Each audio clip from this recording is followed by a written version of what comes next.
Assalamualaikum warahmatullahi wabarakatuh. Alhamdulillah rabbil alamin wassalatu wassalam ala asyrafil anbiya'i wal mursalin wa ala alihi wa ashabihi wa azwajihi wa dzurriyyatihi wa atba'ihi ajma'in. Subhanaka la ilma lana illa ma 'allamtana innaka antal alimul hakim. La haula wa la quwwata illa billahil aliyyil azim. Rabbi shrah li sadri wa yassir li amri wahlul 'uqdatam min lisani yafqahu qawli. Allahumma iftah alaina bi futuhil 'arifin bik. Allahumma ij'alna minal ladzina yastami'una al-qawla fayattabi'una ahsana. Allahumma 'allimna mimma jahilna wanfa'na bima 'allamtana wa zidna 'ilman nafi'an ya rabbal alamin. Wa na'udzu billahi min shururi anfusina wa min sayyiati a'malina. Man yahdihillahu fala mudilla lahu wa man yudlilhu fala hadiya lahu.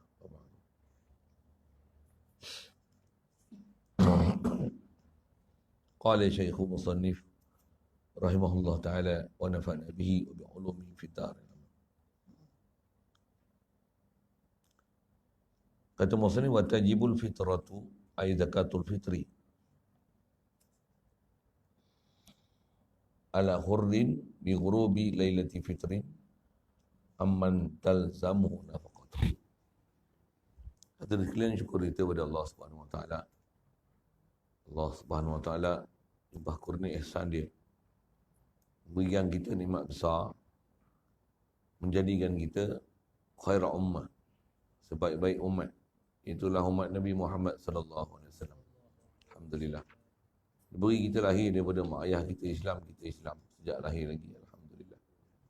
Dengan Islam kita dapat ni, Allah Ta'ala pelihara dalam hati sanubari kita daripada ada apa-apa perasaan menyembah berhala. Alhamdulillah. Dia beri lagi nikmat pada kita, ada kehendak untuk taat, ikut perintah dia. Alhamdulillah. Dipalingkan hati kita daripada buat maksiat. Alhamdulillah. Dia halobakan hati kita dan dibukakan pintu hati kita untuk mencari ilmu. Khasnya memahami, mengenali Allah Subhanahu wa taala sendiri. Alhamdulillah. Dibukakan juga hati kita, syukur Allah Subhanahu wa taala beri kita kehendak untuk belajar hukum hakam dia. Dan dijadikan kita ni bersungguh-sungguh pula untuk mencari redha dia. Alhamdulillah. Syukur Allah Subhanahu wa taala beri kita kesihatan, keupayaan, kehendak malam ni boleh hadir untuk salat maghrib berjemaah. Diberi pula kelapangan masa berada dalam satu majlis ilmu, insya-Allah. Kita nak meneruskan bacaan kitab daripada kitab Fathul Mu'in, sambung bab zakat kita. Kita nak masuk ni bab fitrah pula. Kata Musannif rahimahullah ta'ala, tajibul fitratu ay zakatul fitri. Wajiblah fitrah. Jadi antara zakat yang wajib adalah zakat fitrah. Jadi bab zakat fitrah wajib. Sumiyat bizalik, dinamakan fitrah ni dengan nama fitrah. Pasal apa? Li'anna wujubaha bihi. Kerana wajibnya fitrah ini bihi bil fitri, dengan dapat Idul Fitri. Ikut bahasa terjemah. Dipanggil zakat fitrah. Jadi fitrah tu daripada fitr ke Idul Fitri. Dinamakan zakat fitrah pasal dapat fitri. Ikut dengan ambil mudah bahasa terjemah kita baca tu. Kalau ambil sekali lalu dengan huraian sikit, kenapa sekali lagi? Jadi panggil fitrah tu pasal apa? Pasal dengan dapat Idul Fitri ni, berdasarkan hadis-hadis Nabi SAW,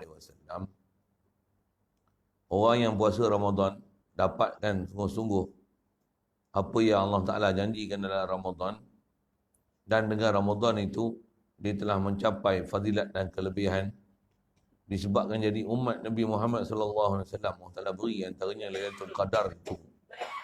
Kalau dapat sungguh-sungguh, bahkan bukan saja khas Lailatul Qadar, umumnya dapat Ramadan tu pun nikmat besar. Kerana tak adalah siapa dapat Ramadan ni melainkan setiap fardu Allah Ta'ala bagi 70 fardu kelebihan. Dan setiap ibadat sunat macam fardu. Istilahnya macam upgrade gaji kan, kalau buah pergi tu. Kalau selalu gaji 1,000, masuk je Ramadan 70,000.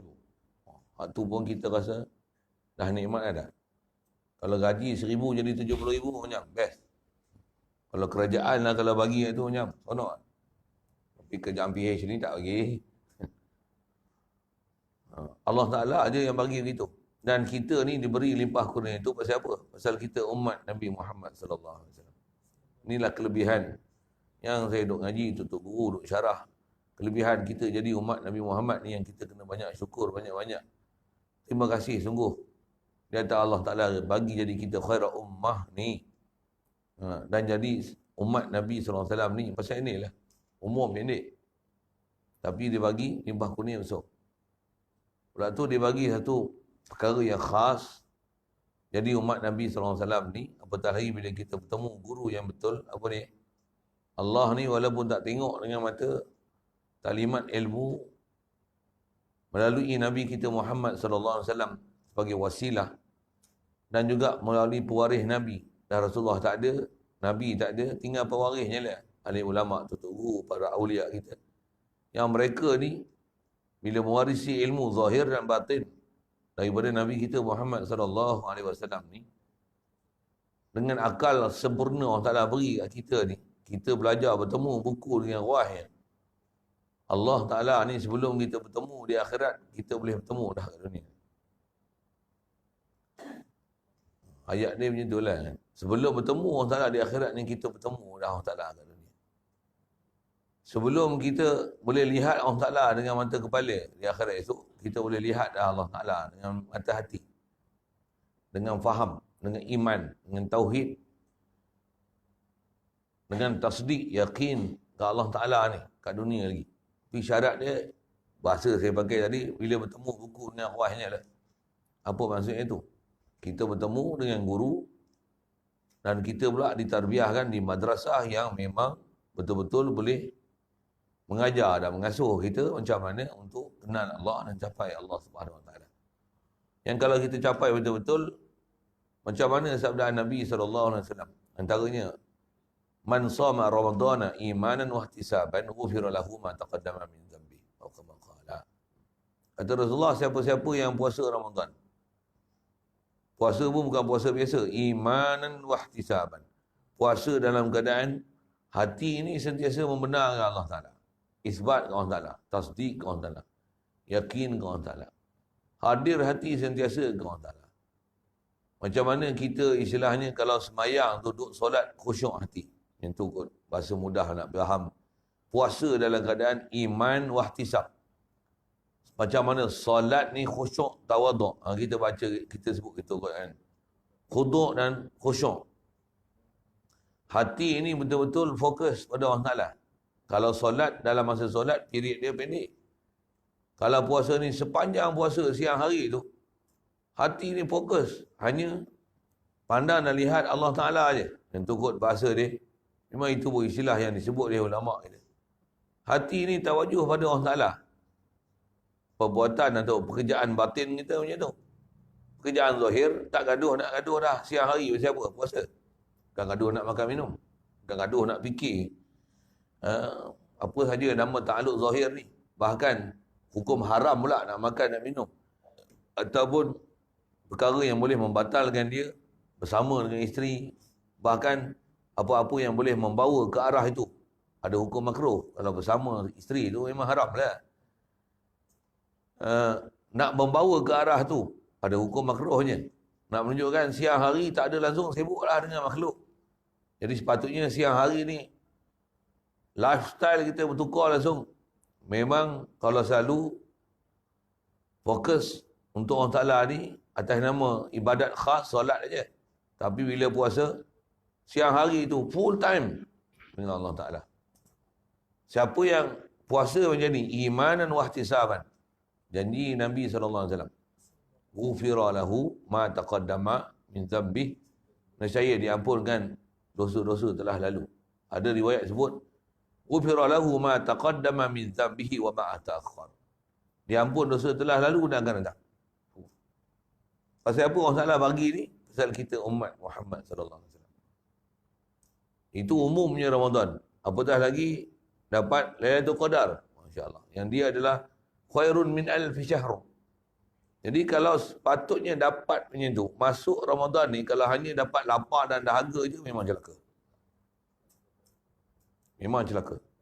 Jadi sepatutnya kalau orang iman, orang yang betul-betul yakin dengan Allah Ta'ala, hati ni betul-betul beriman dengan Allah Ta'ala, boleh capai pula iman dan wahtisab pada Allah Ta'ala dalam Ramadan ni, pasti bila masuk je hari raya, kalau malam ni malam raya, kalau siang tadi akhir Ramadan, masuk je malam raya, daripada Ramadan ni berpindah je malam raya, kita seolah-olah baru lahir daripada perut ibu.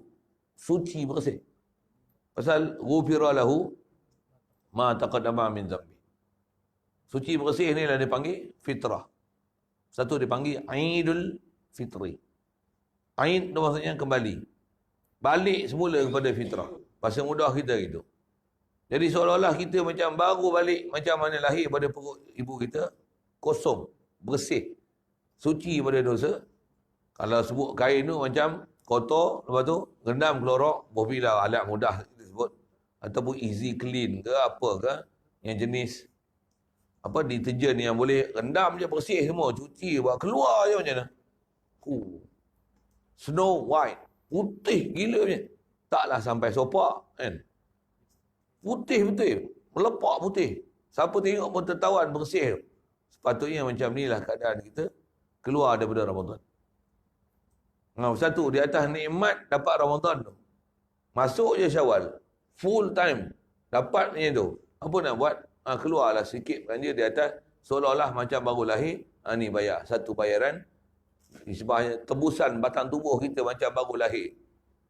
Apa dia? Zakat fitrah. Bukan banyak pun. Dan tak je. Nak cerita apa? Nak cerita fitrah tu. Bestnya. Memang best. Itu pun syarat bertemu buku dengan wahyu. Hadirin sekalian, nak dapat puasa yang iman, wahtisab, bukan senang. Kita dengar, sembang boleh lah. Macam mana sembahyang je pun sebut. Senang tak khusyuk? Sembahyang khusyuk ni maksudnya hadir hati. Fokus dan konsentrasi.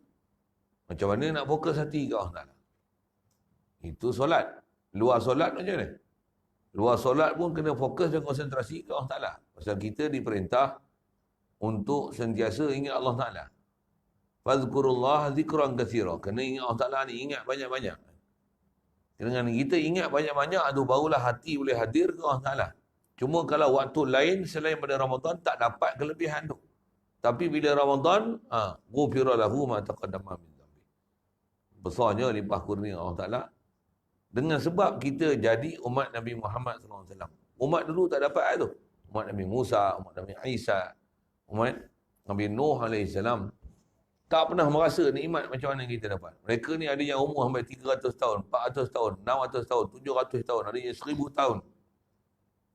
Yang Allah Ta'ala bagi kelebihan ni pun pasal apa? Pasal bila Rasulullah ceritakan umat-umat dulu di atas nisbah panjangnya umur mereka dan kebajikan yang mereka boleh buat, ada di antaranya yang sampai ratusan tahun fi sabilillah, berperang jalan Allah Ta'ala, mengajak manusia ni supaya beriman pada Allah Ta'ala. Bila dia orang dengar ada orang yang umur sampai beribu tahun, 300 tahun, 400 tahun dalam sabilillah perang, macam sedih ni. Kalau sahabat sedih ni, sedih macam apa? Alah ya Rasulullah, umur kami pendek, 60 tahun nak boleh buat apa? Terus nak balik pun tolak 15 lah. Tambah kita ni mengaji terhegeh-hegeh nak faham, tolak. Umur pencen pun tak selesai mengaji lagi. Contoh, lah rasa gitu tak? Apalah yang boleh hak kita? Di atas kesedihan para sahabat ni, Allah Ta'ala bagi hak kita Lailatul Qadar. Satu malam tu macam 83 tahun. Lebih kurang. Macam. Best tak? Pasal apa dapat best tu? Pasal kita umat Nabi Muhammad SAW. Besar jadi umat Nabi Muhammad. Satu, saya duduk ngaji, guru-guru duduk ajar. Sentiasalah banyak syukur kita ni jadi umat Nabi Muhammad SAW. Sentiasa kena rasa itu. Kalau kita tak faham, kita rasa biasa je jadi umat Nabi Muhammad ni. Tak faham. Yang kata kalau kita bertemu buku ruah yang tuan-tuan, jumpa guru yang memang boleh mengajar kita dan fahamkan pada kita, syarahkan pada kita, beri penjelasan pada kita, kenalkan kat kita, siapa Nabi Muhammad ni dan kita ni adalah umat dia. Masya Allah. Tak berhenti-henti kita ingat Allah Ta'ala dan ingat Nabi SAW. Cuma kita ni, itulah saya sebut tadi, tak bertemu buku dengan arwahnya. Kadang-kadang dah semawa dah bagi bertemu buku dengan arwah, tak peduli pula. Kan? Kadang-kadang dah dapat, tak tahu nilai pula. Sekalian, yang terus kita mengaji, belajar, faham dan nasihat seumpama macam ni, supaya kita bersungguh-sungguh jalan Allah Ta'ala ni. Kerana kita ni, sekalian, duduk dunia ni, kalau kita dah bersungguh-sungguh pun, mati esok, kita akan rasa menyesal lagi. Sebab apa? Sepatutnya aku boleh bersungguh-sungguh lagi. Kalau tak bersungguh-sungguh, lagilah menyesal gila punya tuan-tuan, kita akan empuk kepala kita kat batu. Macam cerita Isra' Mi'raj tu. Kelepong, empuk. Pasal apa? Pecah, bersepai, empuk lagi. Sebab apa? Bodohnya tak pakai kepala otak langsung. Sepatutnya akal ni boleh guna untuk jalan Allah Ta'ala, tak pakai apa langsung. Dia buat bodoh, buat lali gitu. Sedangkan Allah Ta'ala jadikan kita dengan kelebihan akal dan kelebihan jadi umat Nabi Muhammad SAW ni, bukan atas maksud tu, tapi kita selesaikan hidup kita atas maksud macam tu, buang masa saja banyak. Akhirat esok memang, yang kata tuan-tuan, saya sendiri pun akan menyesal tu, pasal kita kenal diri kita siapa, macam mana pun, mohon kita pada Allah Ta'ala, mudah-mudahan dia beri taufik, hidayat pada kita, tu istilah bertemu buku puas tu. Dan dibukakan pintu hati kita sungguh-sungguh. Dalam keadaan kedaifan kita dan dalam keadaan nafsu dan syaitan yang begitu kuat menguasai kita ni, dapat bimbingan guru ni supaya kita boleh keluar daripada belenggu syaitan dan nafsu ni dan dapat tunjuk ajar dan diberikan taufik hidayat pada Allah Ta'ala untuk sentiasa ingat dia, tauhidkan dia, sedar ke dia, zikir ke dia dan menjadikan Allah adalah matlamat dalam kehidupan kita, insya-Allah. Jadi asal nak syarah tu tak mana? Wajib zakat fitrah. Jadi kena fitrah tu pasal apa? Seolah-olah kita macam baru lahir pada perut ibu. Dengar macam tu pun seronok dah nak. Saya tuan-tuan mula-mula dengar syarahan guru yang cerita macam ni. Allah. Baru sedar lebihnya jadi umat Nabi Muhammad. Oh, tak rasa biasa. Lesti, bodoh, pada hati. Tambah pula, dia cerita syarat. Macam mana nak dapatkan iman dah ihtisab tu. Yang ni pun kena faham juga. Kita dah dapat umat jadi free ni, jadi Islam free. Ni Islam free. Islam yang macam ni, bukan Islam yang Allah Ta'ala minta. Islam yang anugerah free macam ni, beranak-beranak jadi Islam dah. Memang tak ada perasaan nak sembah berhala. Ni Islam yang Allah Ta'ala anugerah free. Kita tak buat apa benda pun. Allah Ta'ala tak minta pada kita Islam yang hanya setakat ni. Dia minta kita Islam dan iman. Jadi iman tu macam mana? Iman tak dijual beli. Iman tak diwarisi. Iman kena cari. Iman kena belajar. Iman kena berguru. Iman kena mujahadah. Iman kena bersusah payah. Iman kena berguru. Iman kena ambil tunjuk ajar. Iman kena mujahadah. Baru nak hasil iman. Ayat tu pun dengar senang. Tapi bila kita jumpa guru, belum tentu kita nak boleh ikut kata-kata guru. Dan kita nak boleh mujahadah lawan hawa nafsu untuk mencapai di mana hala tuju. Belum tentu kan, pasal makan masa, proses.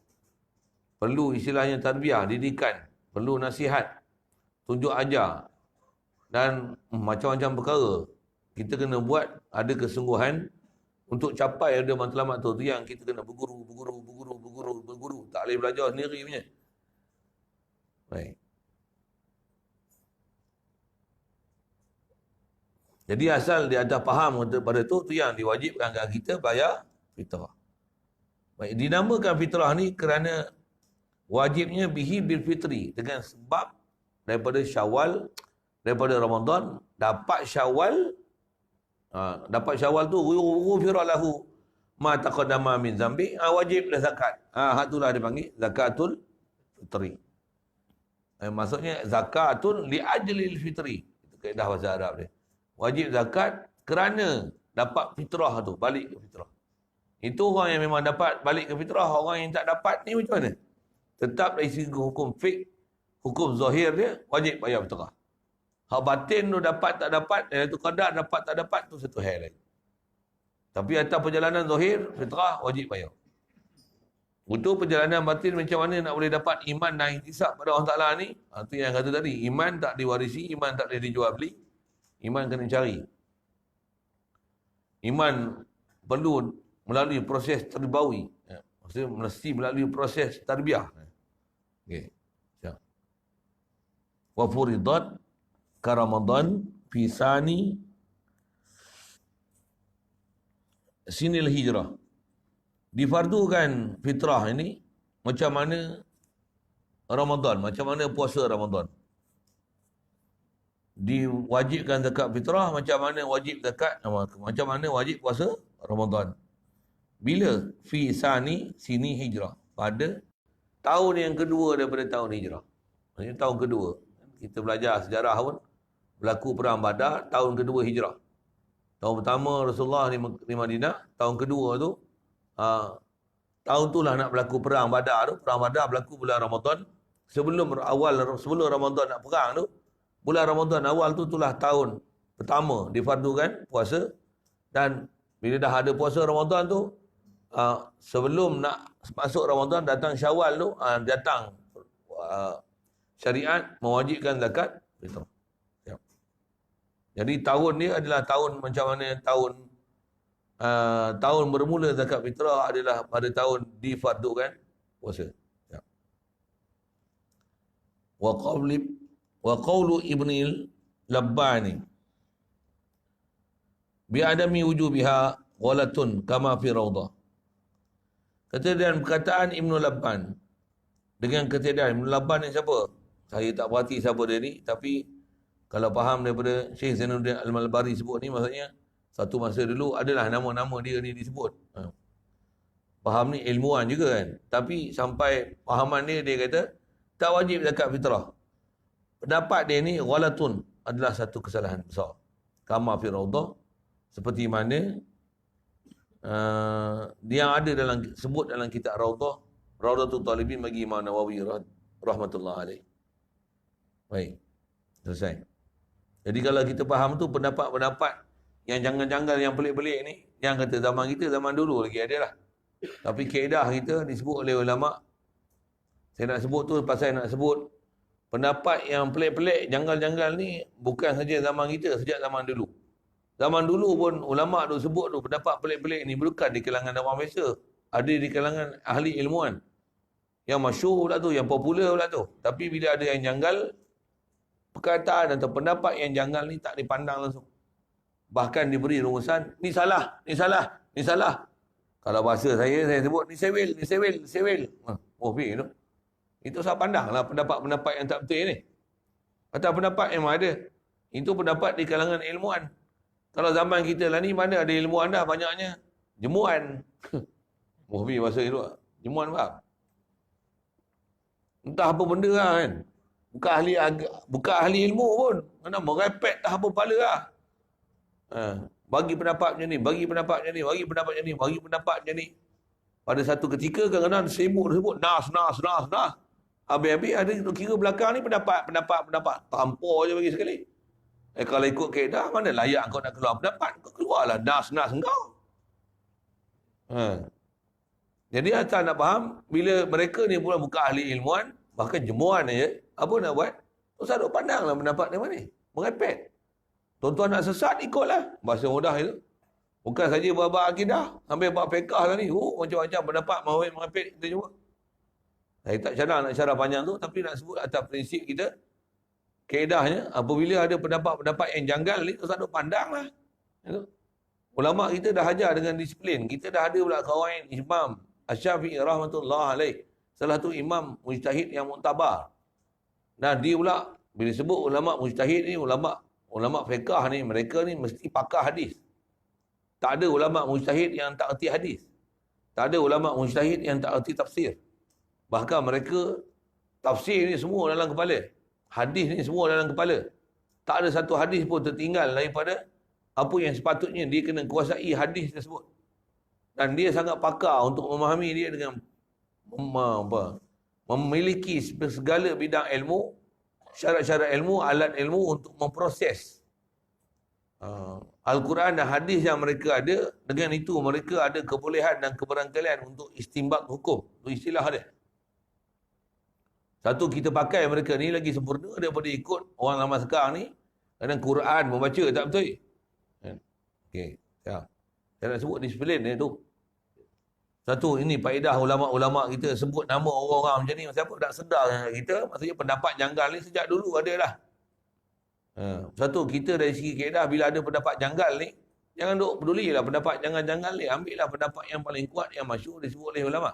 Tosak duk perhati pendapat janggal ni, sepak yang masuk parit. Itu kaedah dia. Boleh? Faham? Saya tanya tuan-tuan, bahasa mudah nak. Babi haram tak?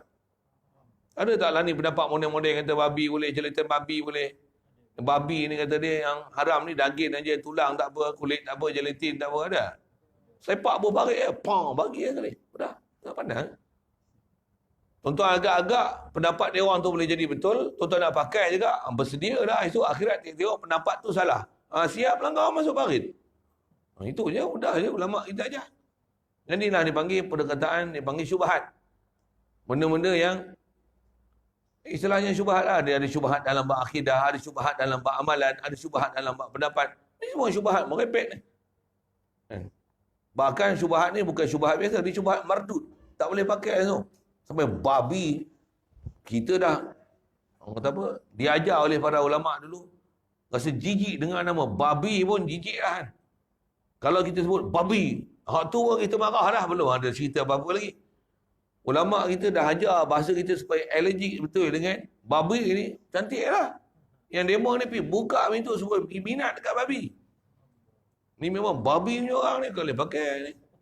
Saya nak guna bahasa apa lagi? Ulama babi, wah gitu sebenarnya. Puak babi tu, kau nampak lembut sikit tak? Bubuh je.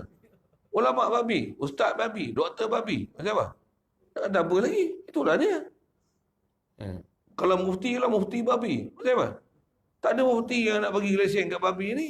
Mufti ni bagi mufti babi. Marah pula dia. Dan kau hero sangat nak berjuang dengan babi tu. Bila bubuh label babi, marah pula. Bagalah sepatutnya. Akulah mufti babi tu. Pasal aku yang duk kata babi ni tak apa. Orang lain semua kata tak boleh. Aku kata tak apa. Akulah mufti babi tu. Tak nak pula bangga dengan babi. Tahulah jijik pula babi tu. Tapi bila keluar pendapat, seolah-olah macam dia lah hero nak menyelamatkan umat. Tuan-tuan, zaman sekarang ni celaka dia, orang zaman sekarang ni. Kerasnya saya sebut orang macam dia lah kan. Dia ada syarahkan perkataan macam ni. Ini pun satu racun yang ditanam dalam masyarakat. Apa dia?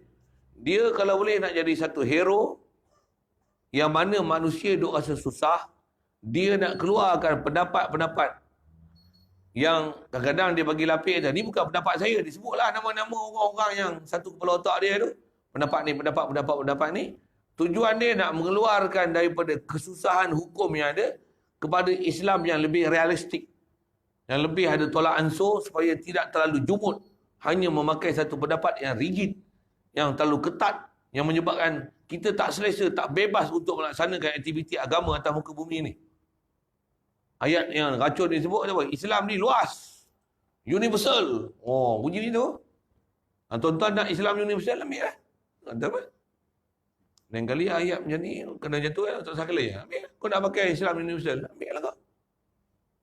Engkau duk rasa mufti ni boleh selamatkan kau di akhirat esok, kau pergi ikut lah dia. Memang esok kau duduk satu grup dengan dia lah. Kami tak mau duduk dengan mufti tu. Tuan-tuan nak ikut mufti tu, silakan lah. Kami nak duduk dengan Imam Syafi'i. Nak duduk dengan Syekh Abdul Qadir Jilani, nak duduk dengan Junaid Al-Baghdadi, nak ikut dengan Abu Hasan Asy'ari, Abu Mansur Maturidi. Engkau nak ikut mufti tu, sila, nak kata apa? Kita nak kelahi-kelahi lah ni pun, dia kata, ustaz siapa, dia siapa, tak apalah, kau nak ikut, sila lah kau. Kelahi lebih-lebih pun, dia orang bukan pakai cakap kita. Kau penat kelahi je. Macam mana pun, saja sebut penegasan ni, kaedah kita. Yang ulama' dah sebut lama dah. Satu nama-nama orang ni walaupun istilahnya pendapat dia tak dipakai, disebut supaya kita alert. Maksudnya zaman dulu lagi dah ada dah orang-orang yang dia ni memang suka cari janggal-janggal dan pelik-pelik. Baik. Qala Waqi'un, zakatul fitri li syahri Ramadan ka sajdati sahwi li shalah tajburu naqsa sawmi kama yajbaru sujudu naqsus salati. Kata Waqi'. Waqi' ni siapa? Masyhur nama Waqi' ni salah seorang daripada imam guru pada Imam Asy-Syafi'i rahmatullah alaih. Ada satu syair masyhur disebut oleh Imam Asy-Syafi'i rahmatullah alaih. Fenomena disebut syair ni dalam proses dia duduk mengaji ilmu. Salah seorang guru dia yang dia mengadu hal waktu dia duduk mengaji dulu, nama dia Waqi'. Saya sebut sekali lalu je. Memang syair ni masyhur. Saya ngaji dulu memang tunggu suruh hafal syair ni. Pasal dia panduan dalam bab ilmu. Dia kata apa? Syakautu ila Waqi'in li su'i hifzi fa arsyadani ila tarkil ma'asi fa innal ilma nurun wa nurullahi la yu'ta lil 'asi. Apa maksud dia tu? Imam Syafi'i pernah dia belajar, masa dia duduk belajar dulu, sedangkan dia orang takwa, duduk zaman baik-baik kan, zaman salafus soleh dulu, zaman salaf dia duduk ni. Weh. Dia kata apa? Aku pernah mengadu untuk guru aku nama Waqi', kata dia. Pasal apa? Susah nak ingat pelajaran. Ngadu kat guru. Imam Syafi'i bukan macam kita tuan-tuan, malas, balong, mengong, bobi bahasa itulah. Banyak ikut nafsu, penjegan, buat maksiat banyak. Guru dia kata apa? Fa arsyadani ila tarkil ma'asi. Guru kata apa? Dia bagi tunjuk panduan dia senangnya, kau tinggal maksiat. Cuma apa maksiat dia? Ulama kita syarah kan, daripada perkataan Imam Asy-Syafi'i rahmatullah ni, apa maksiat tu? Lalai pada Allah Taala. Itulah maksiat dia. Dia bukan maksiat main judi, LGBT kan, bukan dia. Bukan ada maksiat macam tu pada dia. Riba apa mana ada maksiat dia macam tu. Nak zina mata tengok awet apa mana ada zaman tu. Tu dosa apa? Hati lalai. Hati tak tauhid ke orang Taala, hati tak ingat orang Taala. Dia taubat pada hal tu, senangnya ingat. Kata dia, kata guru dia, pasal apa kena tinggal maksiat? Fa innal ilma nurun. Ilmu nak faham dalam mengenal Allah Taala, faham kehendak Allah Taala, faham hukum hakam Allah Taala, nak capai redha Allah Taala ni, nak boleh faham, nak boleh ingat, nak boleh reti, sentiasa sedar ke Allah Taala ni. Ilmu macam ni adalah nur, dia cahaya. Wa nurullahi la yuhda, ada yang sebut la yu'ta lil 'asi. Cahaya Allah Ta'ala tak diberi pada siapa yang derhaka pada Allah. Hati kotor takkan boleh dapat cahaya ilmu. Dia susah nak belajar, susah nak faham, susah nak ingat, susah nak berkembang, susah semua. Siapa? Tak teli. Tak teli. Jadi yang dicarah oleh ulama, apa maksud dosa maksiat ni? Lalai. Satu Imam Asy-Syafi'i, tuan-tuan tahu apa amalan dia? Di atas guru dia nasihat ni. Dia daripada kecil umur 7 tahun dah hafal Quran. Di atas nasihat guru dia tu, ni maksiat ni, lalai keluar pada lalai ni. Keluar tu lalai macam mana? Dia sampai tak ada dah masa dia dalam kehidupan ni untuk dia nak fikir selain pada Allah Ta'ala, bahkan sentiasa sibuk dengan Quran, sampai Quran ni satu hari 30 juzuk. Pada bulan Ramadan, satu hari 2 kali khatam. Bukan satu bulan, satu hari 2 kali khatam. Siang sekali khatam Quran, malam sekali khatam Quran. Ni takwa dia kan. Macam terang nak mata hati dia. Kita ikut ni mazhab dia tak? Best lah ikut mazhab dia. Terang nak mata hati dia. Satu dia syarah kat kita ilmu. Satu kita pakai, Masya Allah. Memang kita yakin ni lah orang yang kalau kita ikut dia, akhirat esok, kalau kata kita ni, memanglah nak bandingkan dia jauh lah tuan-tuan. Kita mana ada nak sampai satu hari 30 juzuk boleh baca kan. Dia ni memang hari-hari amalan dia sejak pada guru dia nasihat, proses-proses dia berlaku. Sampai satu hari dia boleh 30 juzuk Quran. Selepas dapat tu, maintenance terus sampai ke akhir hayat dia. Yang ni lah amalan dia kan. Hari-hari kan. Lalai tak? Keluar daripada senarai lalai macam tak? Orang yang sentiasa ingat sungguh dengan Allah Ta'ala. Untuk apa jadi kat dia? Ilmu dia best tak? Mantap tak? Kemas tak? Dan antaranya apa dia? Allah Ta'ala jadikan ilmu dia berkembang satu dunia pakai. Tapi kat Malaysia orang tak nak pakai mazhab Syafi'i. Kelakar kan apa-apa.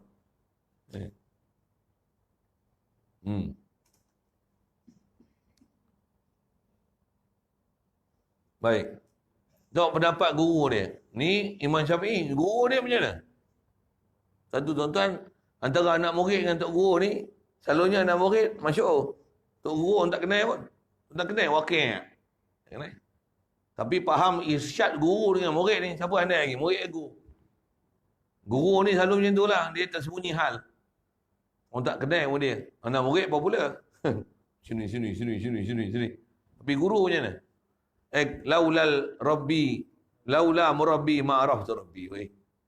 Kalau tok guru aku tak ada, aku tak kenal Allah Taala. Siapa kenal dengan dia dengan Allah Taala? Siapa bagi petunjuk kat dia menyebabkan dia berjaya? Siapa? Tok guru lah. Tapi tok guru ni selalu memang low profile. Ya, tak tahu sejarah. Yang masyhur siapa? Anak murid popular tak kira. Allah. Baik. Tok guru dia kata apa? Zakatul fitri di syahri Ramadan. Kata dia zakat fitrah ni yang Allah Ta'ala fardukan dengan sebab bulan Ramadan ni, dia bandingan dia kasajdati sahwi li salah. Macam mana sujud sahwi untuk solat. Tang mana tak macam sujud sahwi ni? Tang ni, sudut ni. Dia jangan faham, oh kalau sujud sahwi, tak sujud sahwi, sah semayang, tak bayar zakat, tak apalah. Kepala otak kau. Bukan itu. Jangan salah faham.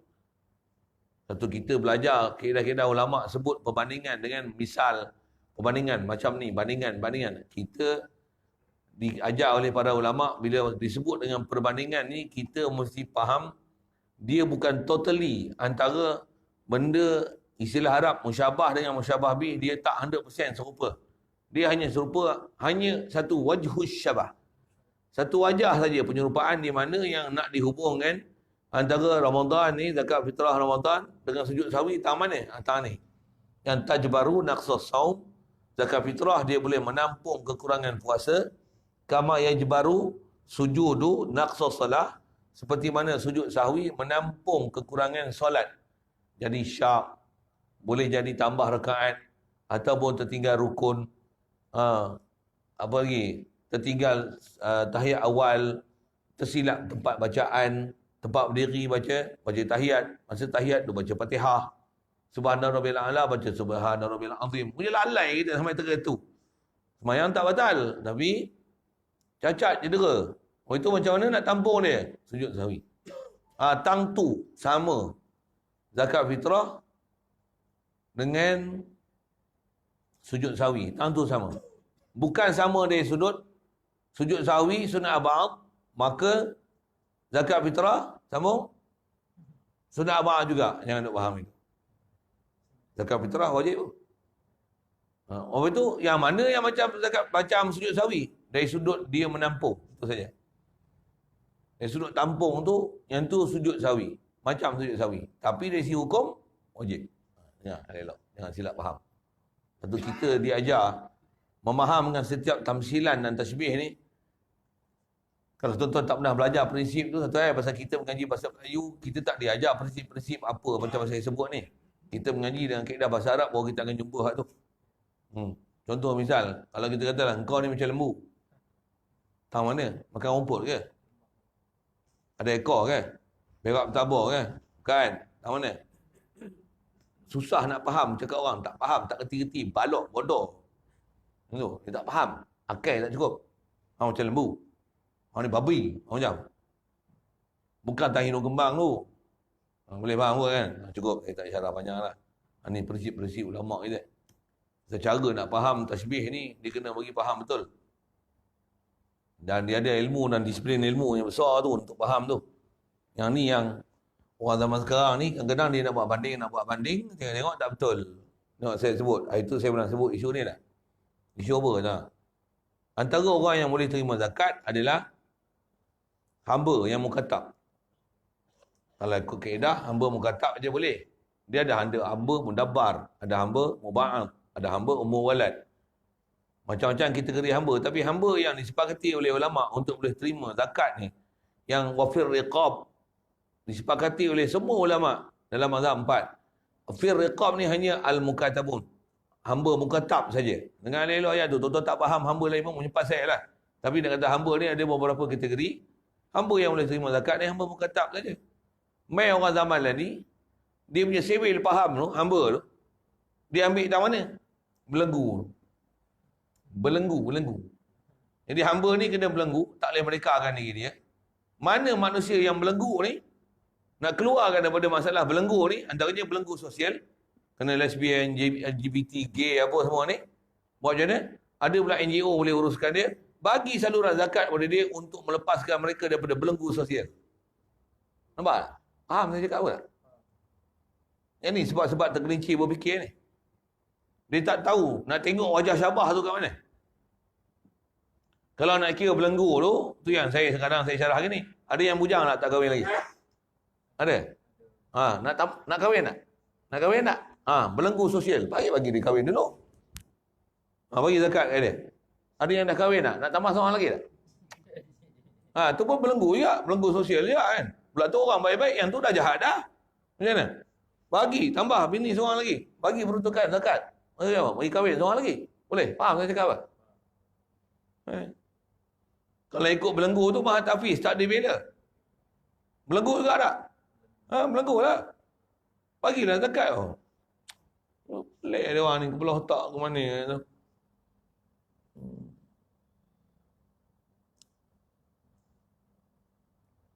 Mudah-mudahan Allah Ta'ala jaga kita, pelihara kita. Itu yang kita duduk, kena mengaji, pilih guru juga weh.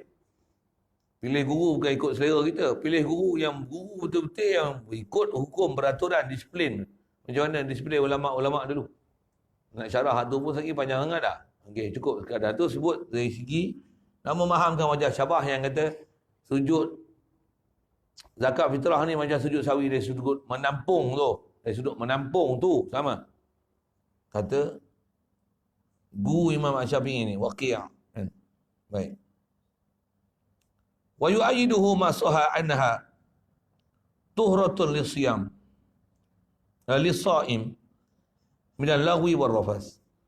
Dan menguatkan akan pendapat Waqi' ni guru bagi Imam Syafi'i rahmatullah alaih ni ma sahha barang yang sah ia hadis ada sebut macam ni anha maksudnya zakat ni zakat fitrah ni dia tuhratun. Kalau kita baca tihratun sah baca tu. Tihrah baca isim alat. Lima rutin fi'latan wa fi'latan wa li hay'ah.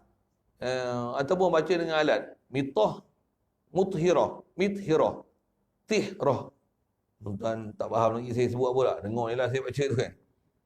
Dia tihratul lisaim. Dia ada alat pembersihan bagi orang yang puasa. Bersih-bersih ni min apa? Minal lagwi war rafas.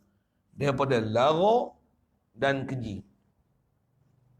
Apa syarah ulama' rafas ni? Lagwi. Lara apa? Hati lara. Fikir selain pada Allah Ta'ala. Penampung ni. Dekat. Rafas ni apa? Rafas ni lara. Duk memikir nak melepaskan keinginan nafsu kepada isteri. Itu rafas. Quran sebut macam mana? Perkataan rafas tu nak sebut sikit. Dan rafas tu. فَمَنْ فَرَضَ فِيهِنَّ الْحَجَّ فَلَا رَفَثَ وَلَا فُسُوقَ وَلَا جِدَالَ فِي الْحَجَّ. Quran kata apa? Siapa yang puasa bulan Ramadan ni, siapa yang buat haji ni, masa haji ni, فَلَا رَفَثَ وَلَا فُسُوقَ. Jangan buat rafas. Apa dia rafas ni? Jangan langsung ada kepikiran dalam kepala otak ni, kau nak buat apa-apa aktiviti bermesra dengan isteri kau. Jadi zakat fitrah ni apa? Dia menghapuskan dosa fikir siang Ramadan nak bermesra dengan isteri. Boleh faham saya sebut apa? Itu zakat fitrah tu. Itu malam tak ada masalah untuk istilah bermesra dengan isteri ni. Summa atimul siyama ila lail. Macam mana sebut? Nak kata waktu malam tak ada masalah larangan untuk bermesra dengan isteri tu. Tak ada masalah. Pasal yang larangan tu adalah pada siang hari. Jadi berfikir siang hari nak bermesra dengan isteri tu nama dia rafas. Patutnya siang hari ni apa? Full time. Konsentrasi. Fokus. Allah. Apa? Allah Rabbi. Allah Khaliqi. Allah Murabbi. Allah ni Maliki. Allah apa? Ar-Rahman. Ar-Rahim. Dia ahyani. Dia arzaqani. Atani al-quwwah. La haula wala quwwata illa billah. Macam-macam benda nak fikir kau tak lah tu. Nak sebah nak fikir. Lepas tu nak buat apa kat dia? Puji dia. Alhamdulillah, Alhamdulillah, Alhamdulillah. Tu fikir je sesuatu yang menyebabkan lalai kita pada Allah Ta'ala. Astagfirullah, Astagfirullah, Astagfirullah. Duk tu fikir je makhluk ni macam hebat. Subhanallah, Subhanallah. Hebat tu wa'anal quwwata lillahi jami'an. Bagi sabit Allah saja hebat. Tak ada langsung kebesaran dalam hati ni, melainkan hanya pada Allah Ta'ala. Terfikir je pada makhluk ni hebat. Duit hebat, pangkat hebat, kebesaran hebat. Macam mana? Subhanallah, Subhanallah, Subhanallah. Tanzihkan Allah Ta'ala tu. Lepas tu buat apa pula? Salah tak terfikir tu. Astagfirullah, astagfirullah, astagfirullah. Ni kerja siang hari. Tuan dengar sekali lalu macam biasa kan tuan. Nak dapat tarbiyah ni, Masya Allah. Itu saya kata mesti bertemu ukur dengan kuah ni. Kalau tidak tuan, kita sepanjang hidup kita takkan lalu Ramadan yang macam mana Rasulullah tuntut kita untuk dapat tu. Kalau kita tak pernah duduk madrasah dia, bertemu dengan buku kuah dia, kita takkan faham macam mana nak dapatkan Ramadan ni dipanggil dan digelar oleh ulama sebagai bulan tarbiyah dan bulan tazkiyah. Kita rasa biasa je Ramadan ni. Bahkan Ramadan kita jangan tak tahu, kita memang puasa. Tapi puasa kita dapat apa? Rasulullah bagi syarat, kita tak ada dapat puasa melainkan hanya lapar dan dahaga je. Nak tahu semak, adakah kita puasa jadi takwa? Atau sebaliknya? Na'udzubillah. Syarah tu lagi panjang pula dah. Sebut syarah zakat tu berdasarkan ada hadis sebut zakat ni dia alat untuk menyucikan bagi orang puasa daripada lara, lalai pada Allah Ta'ala lagi dan rafas. Hadis tu mensyarahkan maksud imanan wahtisaban tu sebenarnya. Yang sebut ni. Apa iman ni apa? Tasdik hati. Hati tu ingat Allah Ta'ala. Sentiasa istilahnya 24 jam. Tak putus-putus. Siang. Kalau siang mau ingat Allah Ta'ala, malam macam mana? Malam tu yang tarawih. Tambah. Qiyamul lail. Buat apa tu? Supaya sentiasa gunakan masa ni. Tidur dengan tidur yang sangat minimum. Masa kan peruntukan untuk tidur. Tak tidur langsung tak boleh. Sebab kita bukan malaikat. Ngantuk. Kena ada waktu rehat. Bagi rehat yang tempat dia tertentu. Banyak kan mujahadah untuk masa kita fikir ke Allah Ta'ala, ingat ke Allah Ta'ala. Istilahnya bukan saja perjalanan ibadat tu, ibadat zahir dengan puasa tak makan minum. Baca Quran, ibadat zahir yang duk buat tu satu hal. Batin tu, zikir dan fikir ke Allah Ta'ala. Itu saya sebut tadi tuan-tuan, mesti bertemu buku ruahnya, mesti duduk madrasah yang betul. Baru boleh kita dapat latihan dan tarbiyah macam ni. Kalau tidak, tak dapat. Kalau takat duduk rumah, tengok TV, tengok Astro, untuk nak buka puasa, pergi pasal Ramadan. Boleh pasal Ramadan ni lah kita. Na'udzubillah. Baik.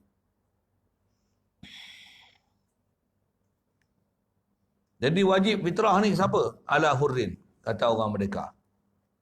Jadi bila kata orang merdeka, siapa yang duduk status hamba, yang hamba ni maksudnya, dia ni dimiliki oleh orang lain dengan proses jual beli, dan hamba pun saja. Ada beberapa tempat saya dah syarah kat tuan-tuan. Memang ada sistem perahmaan dalam agama kita, tapi punya disiplin dan peraturan yang kena belajar sungguh-sungguh.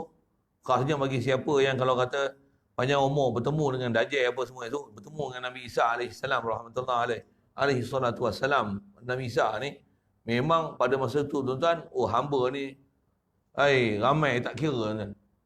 Hamba ni. Sampai hamba itulah antaranya hamba perempuan yang kita nanti akan memiliki ramai hamba. Lepas tu antara hamba tu perempuan, antaranya kita pakai pasal hamba ni kalau dah jadi milik kita, macam mana isteri kita boleh pakai, hamba boleh pakai. Isteri limited dekat 4, tapi hamba kau pakai 4,000 pun. Ramai anak yang akan lahir melalui hamba ni. Yang tu yang sebut dalam hadis antalidal amatu rabbataha. Kalau duduk zaman tu ada Nabi Isa, tak ada. Kalau tuan-tuan ada iman, selamat daripada Dajjal. Kalau ada masalah apa, rujuk je Nabi Isa. Syariat ni dibawa serupa dengan syariat Nabi kita Muhammad sallallahu alaihi wasallam. Amin. Tapi jagalah sebelum tu jumpa Dajjal dulu. Lepas tak lepas ke lah. Yang zaman Lani pun tengok macam tak lepas je. Tambah bertemu Dajjal esok. Macam mana kita nak berlepas tu? Pasal nak selamatkan dia, bukan fiqah ni. Fiqah ni perjalanan syariat, suku. Bersama dengan itu perjalanan batin. Iman tu. Iman kita dengan Allah Ta'ala. Makanan orang beriman pada masa zaman Dajjal tu, makanan dia zikir. Nak makan apa kan? Setahun, siang. 6 bulan siang, 6 bulan malam. Kita nak makan apa? Nak beli apa? Spy Dajjal ni punya ramai. Spy perkataan harapan pun ramai juga weh. Tak faham sudah. Syarah tu banyak pula. Jadi fala talzamu ala raqiqin al-nafsi. Maka tak wajib fitrah kata hamba. Tak wajib ni an-nafsi, di atas diri dia sendiri dia kena zakat, tak ada. Tapi hamba dia kena zakat, tapi tak wajib atas dia, tapi wajib atas siapa Malik dia, tuan dia yang memiliki dia. Tuan dia yang kena bayar zakat. Hamba tu dia tak kena bayar zakat. Okey, siap. Bal talzamu sayyidahu anhu, bahkan wajiblah zakat ni sayyidahu akan tuan dia, penghulu dia. Tu bahasa lama ni bagi penghulu lah. Tuan bagi hamba ni kena bayar zakat. Wala an zaujatihi. Begitu juga tak kena zakat an zaujatihi, daripada isterinya seseorang. Kalau orang ada bini, dalam kaedah kita mazhab Syafi'i rahmatullah alaih, isteri tak kena zakat. Jadi isteri ni memang tak payah fikir buat zakat. Suami yang kena bayar. Suami tak bayar, isteri tak ada dosa apa, pasal bukan wajib jadi nafkah. Suami yang kena bayar. Isteri nak bayar, bayarlah. Tapi kalau ikut dia tak bayar pun tak ada masalah. Tak ada dosa sikit pun atas isteri, bahkan dosa atas suami. Ni celakanya suami yang bodoh dengan syariat. Tak ada ayat lain nak sebut kan. Itu isteri, dia atas nama isteri, dia atas orang, dia adalah orang yang diberi nafkah. Kalau dia tak bayar zakat, walaupun dia tahu isteri suami dia tak bayar zakat, dia tak bayar zakat, tak ada masalah sikit pun kat dia, pasal taklif atas suami. Tapi isteri dah tahu suami tak bayar, takkan nak buat bodoh ya, betul tak? Nasihat tak? Tegur tak? Abang bayar zakat belum? Buat tak tahu je. Ni tu yang panjang umur, ni belajar buat ibadat. Nanti buat munakahat macam mana? Boleh bela ke suami macam ni lagi? Boleh taat lagi? Kalau tak mau taat, tak sangguplah duduk bawah penyeliaan suami macam ni, takkan nak jadi biawak hidup, bela biawak hidup je. Nanya kita, tu nak lepas daripada penayaan ni macam mana? Apa yang hak pada seorang isteri boleh buat? Bila suami dalam keadaan dahaka pada orang salah sampai tahap macam ni. Ni dahaka tahap gaban ni. Buat macam mana? Takkan nak biar. Apa hak yang menyebabkan dia boleh keluar daripada suami yang macam ni? Atau kena ngaji suku. Banyak umur jumpa esok bab munakahat. Baik. Bal inkanas amatan fa'ala sayyidiha. Bahkan jika kalau isteri sekalipun, kalau dia ni hamba, tapi kahwin dengan orang, suami tak wajib bayar zakat isteri dia, bahkan yang kena tu siapa? Sayyid dia. Tuan dia sendiri. Yang ni pun bab hamba ni tuan tak kasi dengar faham, baca ialah tak. Nak faham tu panjang tu. Nak syarah betul-betul pun tak praktikal. Nisbah zaman sekarang kan. Tapi ilmu tu nak faham. Bahasa mudah gitu je lah. Wa ila sekiranya tidak, maksudnya fa'alaiha. Sekiranya tidak, maksudnya kalau dia adalah amah, fa'alaiha kama ya'ti, maka wajib zakat tu alaiha ala amah. Bal kana amatan fa'ala sayyidiha wa illa, tak kena. Wa illa wa illam yakun,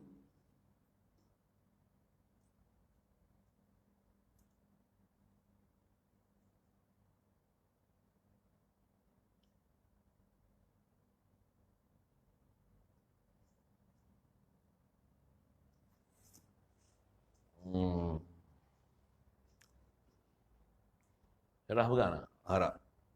Saya tak perhati illa tu, dia nak illa atau mana. Tak simpan dalam kepala saya. Sekiranya tidak tu. Tapi bukan masalah tak ada suami ni. Masa bukan itu. Baru kena atas amah. Wa illa.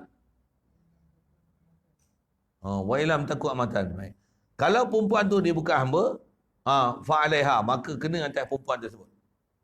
Maksudnya orang perempuan ni hamba, kena kat tuan dia. Kalau perempuan ni isteri, kena kat suami dia. Kalau dia bukan hamba pada seorang tuan, kalau dia bukan isteri pada seorang suami, ya? Dia kena bayar lah. Dia lah kena bayar. Dia kata kamar sayati. Seperti mana akan datang. Okay, siap. Satu orang perempuan, suami tak ada, bapa tak ada, bukan hamba orang, untuk buat macam mana? Bayar sendiri lah. Pasal siapa tanggung nafkah? Dia lah tanggung nafkah. Nak suruh siapa lagi? Kalau kerajaan sekalipun bagi bantuan dengan dia, dia kata dia ni ahli zakat, perempuan armalah, ataupun dia ni janda ataupun ibu tunggal yang dapat pembiayaan daripada kerajaan disebabkan tak ada kerja mereka ni jadi penganggur dan sebagainya, dapat duit kebajikan masyarakat. Walaupun macam tu, wajib zakat tu bukan atas kerajaan, wajib zakat tu atas setiap diri wanita yang tidak ada siapa tanggung nafkah tadi. Itu pun kalau kerajaan ada bagi duit kebajikan masyarakat apa. Lah ni, banyaklah duit-duit kebajikan masyarakat tak diberi kan.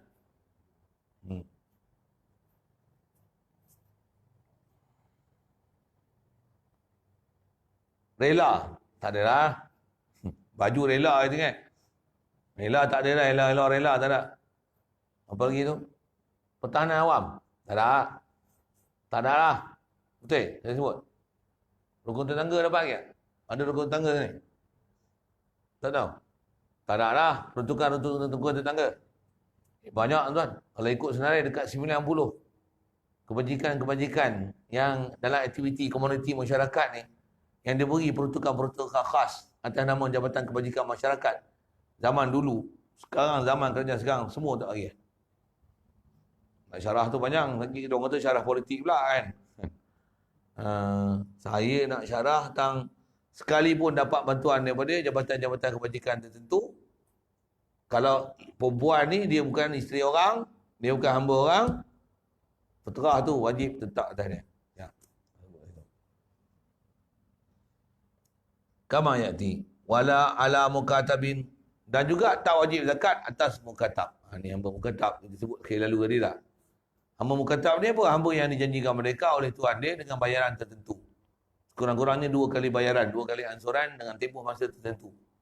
Hamba ni dipanggil mukatab. Jadi mukatab dia pun tak kena zakat. Pasal apa? Li dha'fi milkihi, kena dhaifnya milik dia. Pasal apa? Dhaif milik dia. Dari segi keharusan dia dah bolehlah milik harta sendiri. Pasal dengan harta tu dia boleh berniaga dan sebagainya. Sama ada dia berhutang atau tuan dia bagi modal apa sebagainya. Macam-macam hal tu nak syarah bab tu. Harta dia masih dalam martabat dhaif. Walaupun sah untuk dijual beli jadi milik dia, tapi belum milik sempurna. Selagi dia tak merdeka. Selagi dia tak merdeka, milik dia dipanggil milik dhaif. Zakat masih wajib atas tuan dia. Malaikat setelah dia merdeka. Dan andai kata kalau katalah tuan dia kata kalau kau bayar kat aku 10,000 dalam tempoh setahun, 2 kali bayar. Dia cari dapat 9,900, tak cukup sikit lagi. Cukup tempoh tak dapat. Macam mana? Semua duit tu akan jadi milik sayyid dia. Pasal hamba tu pun milik dia. Tentulah harta yang hamba dia milik adalah milik tuan dia juga lah. Boleh faham maksud apa? Kalau saya ada kambing, atau misalan situ, bagi faham elok dari segi sudut harta. Kalau saya ada lembu, kambing, lembu ni ada anak. Memanglah anak lembu. Tapi siapa punya anak lembu tu? Lembu tu punya kan saya punya? Boleh faham? Saya cakap. Memanglah anak lembu kan? Kalau disebut harta ni memanglah harta mukatab tu. Tapi mukatab tu pun saya punya. Harta dia siapa punya? Okey, mudah kot faham. Jadi faham elok wajah Syabah tu. Saja saya dah sebut tadi, saya gunalah istilah wajah Syabah tu.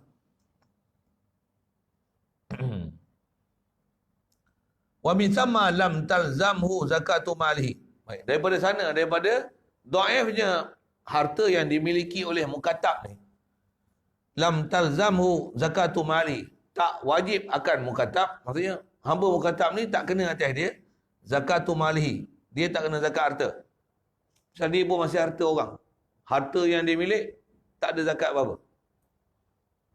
Katalah dia bagi tempoh 3 tahun. Katalah dia duduk berniaga tu. Semua harta ni kalau katalah dia orang mereka, dia kena zakat.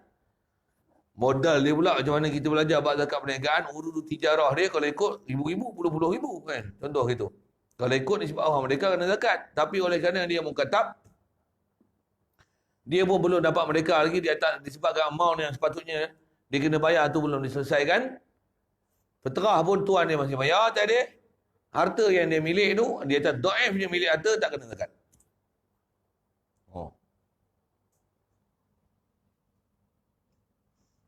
Wala nafaqatu aqaribihi, dan juga tak wajib juga atas hamba mukatab ni dia bagi nafkah pada kaum kerabat dia. Pasal apa? Dia masih belum full merdeka. Dia masih namanya mukatab.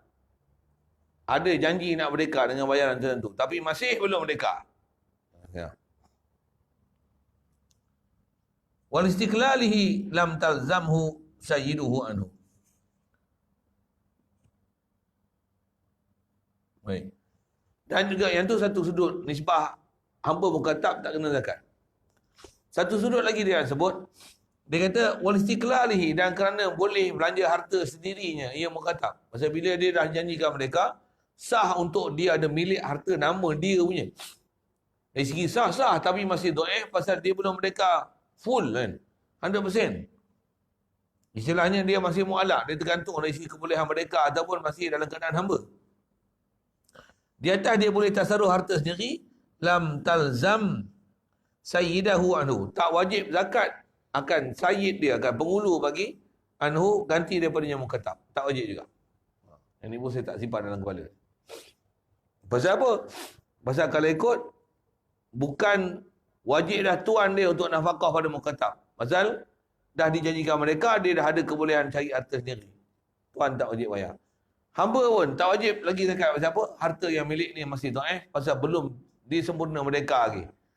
Harta dia masih tergantung-gantung. Diri dia pun tergantung-gantung dari segi kebolehan mereka ataupun tidak. Peterah pun dia tak kena bayar, tuan dia pun tak kena bayar. Nak bayar, bayarlah. Kebanyakannya pun. Kalau disebah duit RM1, kita RM7 je pun. Sikit sangat. RM7 ada rasa apa keluar? Setahun RM7. Ada rasa apa? Satu, jangan banggalah bayar zakat. Zakat apa? Jangan banggalah aku bayar peterah lah. Nak bangga apa lah? Malu lah, terbayar muka lah. Macam mana pun wajib. Jangan tak bayar. Tu pun ada orang tak bayar. Dah lah tak bayar. Kalau bayar pun RM7 satu kepala. Dah lah amount dia sangat sikit. Tu pun nak bagi LGBT. Pelik sungguh. Tak ada duit lain kena bagi.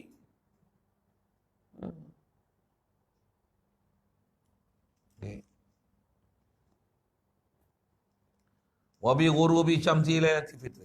Baik. Jadi wajib peterah ni bi ghurub. Wajib dengan sebab terbenam matahari. Lailatul fitrin pada malam raya. Jadi kalau kita dah hidup lalu Ramadan, dapat malam raya, wajib atas kita zakat. Peterah. Bahasa lain dipakai dalam kitab lain, dia kata macam mana? Dapat akhir Ramadan, dah awal Syawal. Itu istilahnya. Awal Syawal mula di mana? Di mana? Kaedah kita esok bermula malam ini. Dah malam tu mana? Maghrib. Ini Sabtu ke Isnin? Sabtu ke Jumaat? Ahad. Terlupa ada hari. Sorry, tu rasa macam Jumaat lagi. Sorry. Ni Ahad ke Sabtu?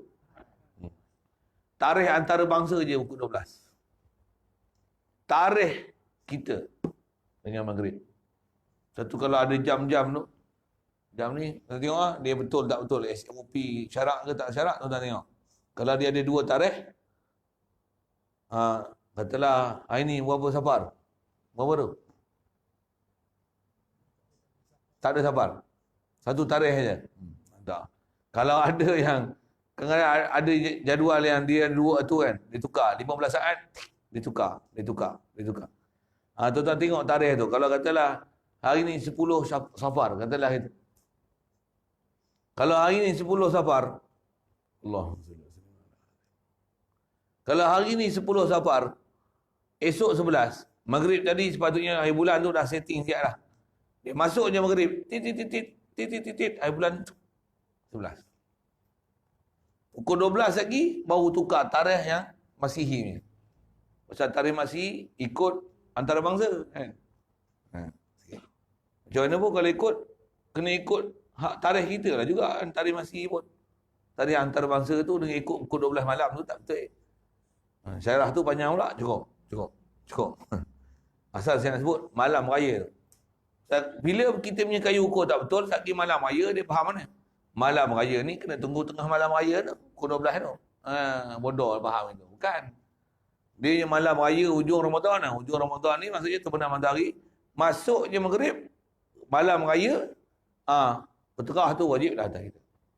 Masa tu lah, itulah tempat titik tolaknya. Satu, kalau orang tanya, kalau orang beranak malam raya macam mana?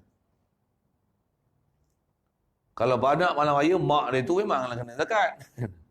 Memanglah kena peterah. Pasal mak dia memang hidup awal lagi. Anaknya lahir malam raya. Jadi malam raya itu baru istilah lahir ke dunia.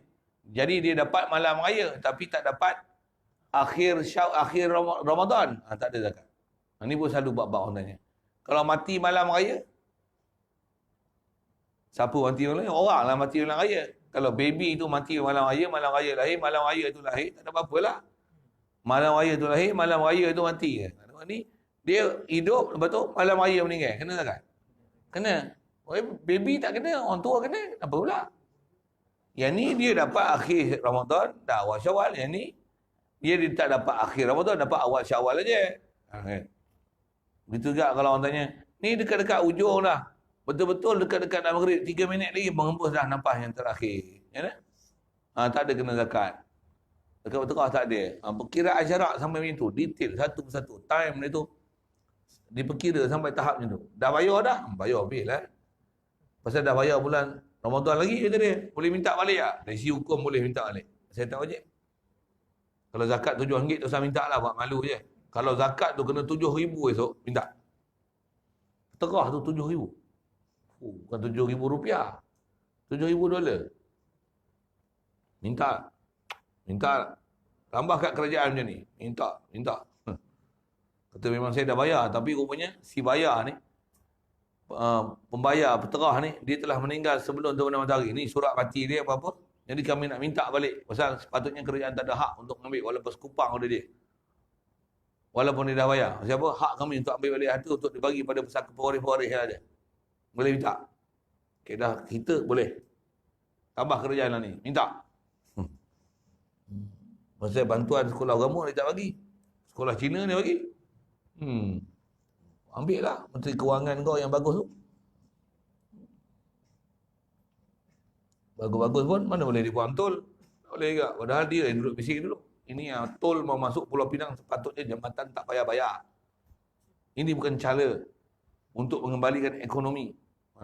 Kalau kita menang, masuk Pulau Pinang, lain kali taklah bayar tol punya. Sekarang bayar. Saya duduk masuk Pulau Pinang setiap minggu mana. Bayar? Bayar. Kata dulu tak payah bayar. Kencing. Apa? Tak boleh. Barang dengar sebut waktu pun.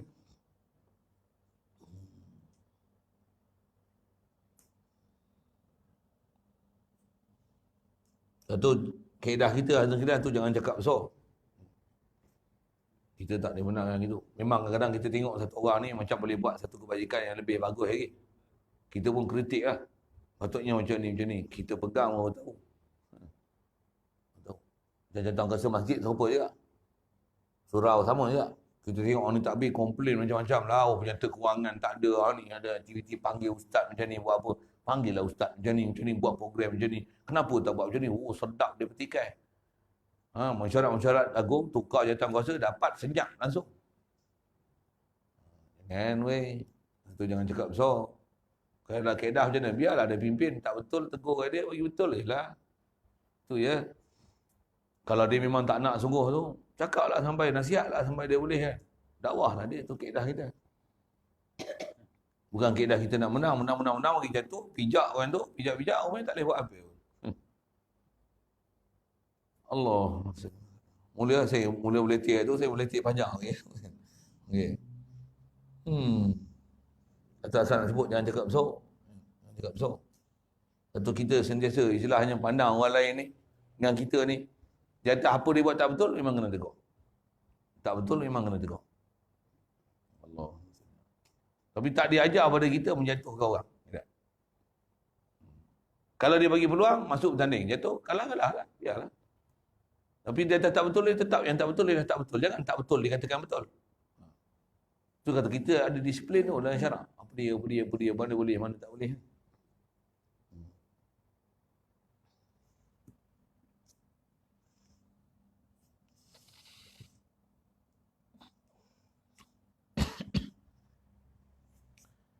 Jadi wajib ni dengan sebab terbenam matahari pada malam raya min Ramadan. Jadi malam raya ni daripada Ramadan. Maksudnya Ramadan dia lalu dapat malam raya. Ai bi idraki akhir juz'in minhu. Jadi maksud kata Lailatul Fitrin min Ramadan ni maksudnya dapat akhir juzuk Ramadan. Minhu min Ramadan.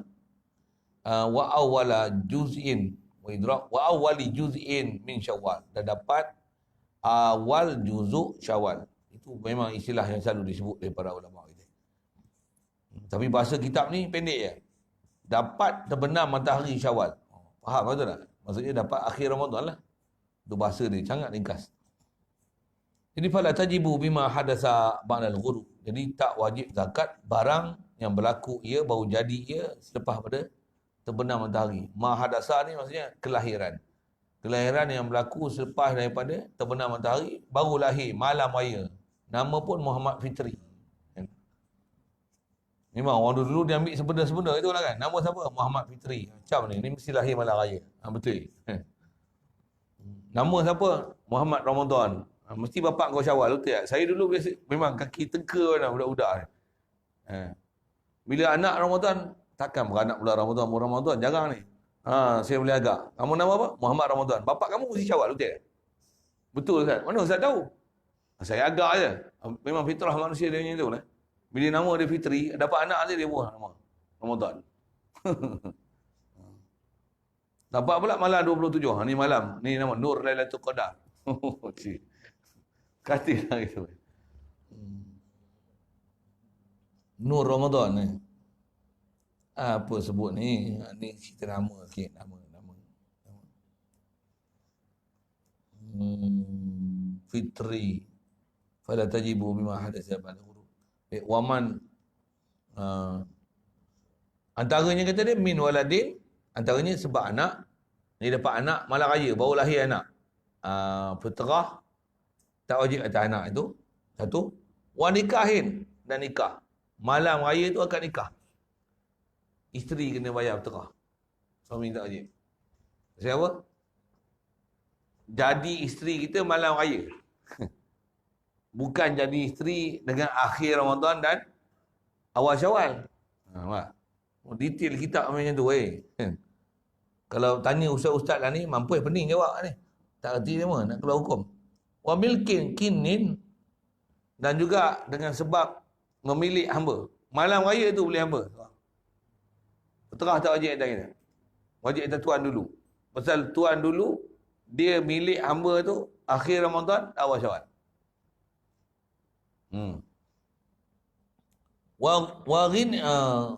Wa ghaniyin milki kinin wa ghinan, dan juga kaya. Malam raya tu baru kaya. Betul ke baca tu?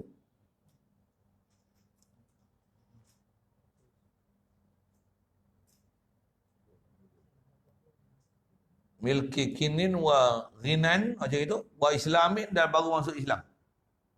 Bab kaya tu tangguh sikit ya. Tak ingat saya masalah. Tapi kalau bab Islam, masuk Islam malam raya. Tak ada zakat. Maksud apa? Dia belum Islam sebelum Ramadan. Ramadan tu dia tak Islam ni. Kalau kaya, tu tak ingat. Tapi kalau ikut malam raya, kaya tu sikit. Masalah tu sikit. Ingat masalah. Miskin malam raya dan siang raya. Kaya malam raya kena.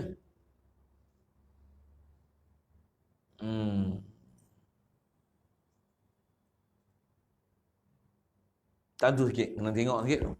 Saya tak pegang hak Arab dia nak tengok syarah ni. Tengok matan terjemah ni tak ada apa. Tak, Betul?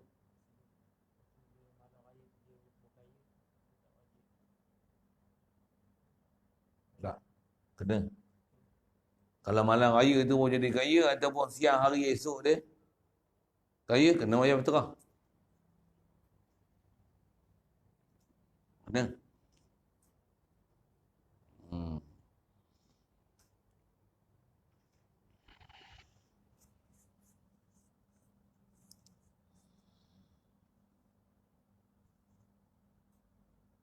Baik. Yang tu yang baru datang selepas daripada guru. Okey. Yang ni masalah yang kena pula. Dan dia kata wala tasqutu bima hadiyahdusu ba'dahu. Dan yang kata dia tak gugur pula zakat fitrah bima hadas memang yahdusu ba'dahu, dengan barang yang berlaku ba'da ghurubi syams. Mana dia? Contoh kata dia, min mautin. Kalau dia hidup, mati malam raya, tak gugur fitrah. Tetap fitrah kena. Lagi. Wa itqin, merdekakan hamba. Kita milik hamba, malam raya merdekakan hamba. Kena bayar. Terah hamba tu. Pasal dalam milik dia masih hamba lagi. Lagi. Wa talaqin. Malam raya tolak bini. Wajib bayar terah bini lagi. Masih apa? Masih isteri lagi. Malam raya tu. Akhir Ramadan dan malam raya tu masih hukum isteri. Malam raya baru kelai-kelai ke mana tu. Duk mersyarat-mersyarat. Tak balik rumah pak mertua dia. Akid kena gilir aku tolak kau. Kena. Jatuh. Terah. Wajib bayar. Wa muzilil milki. Dan apa-apa yang nama menghilangkan milik dalam masalah hamba. Bak kaya tu sikit tangguh. Nanti orang lain. Ada syarat? Baik.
Qaribin tazamhu nafaqatuhu.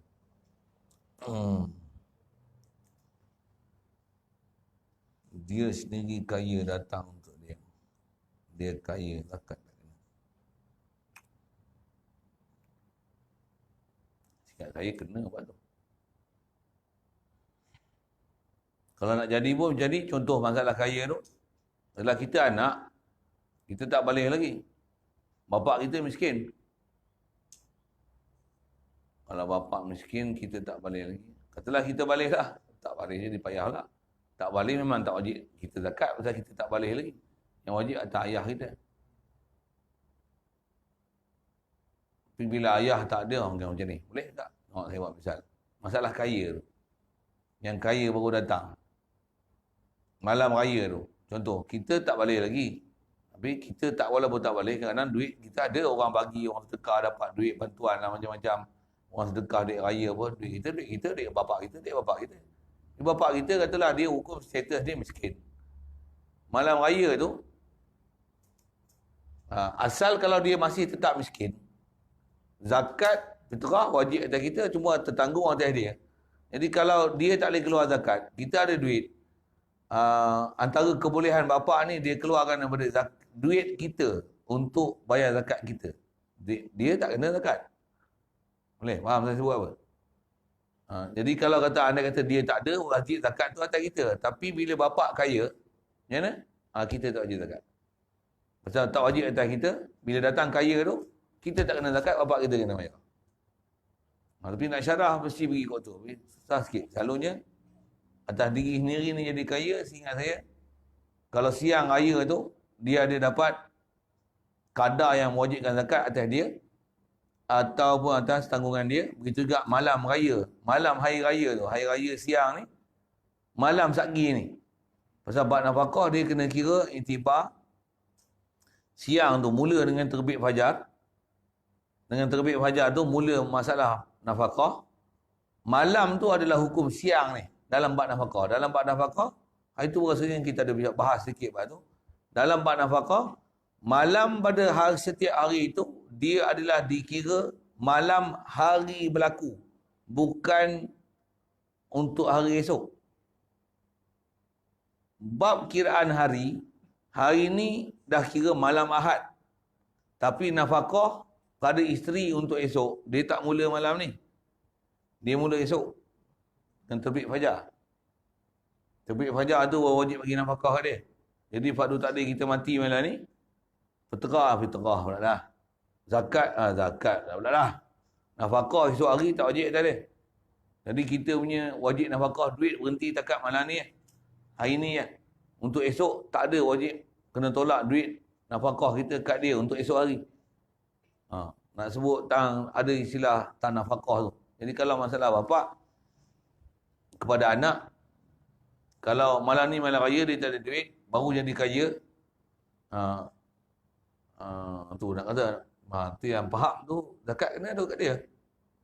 Taklah bila dia Ramadan akhir miskin, lepas tu awal Syawal pun masih miskin, untuk jadi kaya. Kena zakat, ingat kena. Siapa yang hari raya ataupun malam selepas tu, yang iktibar nafkah tu dia dapat, kadar yang mewajibkan zakat atas dia, ataupun siapa tanggungan dia kena zakat. So, tak bagi tasbih masalah tu, sah.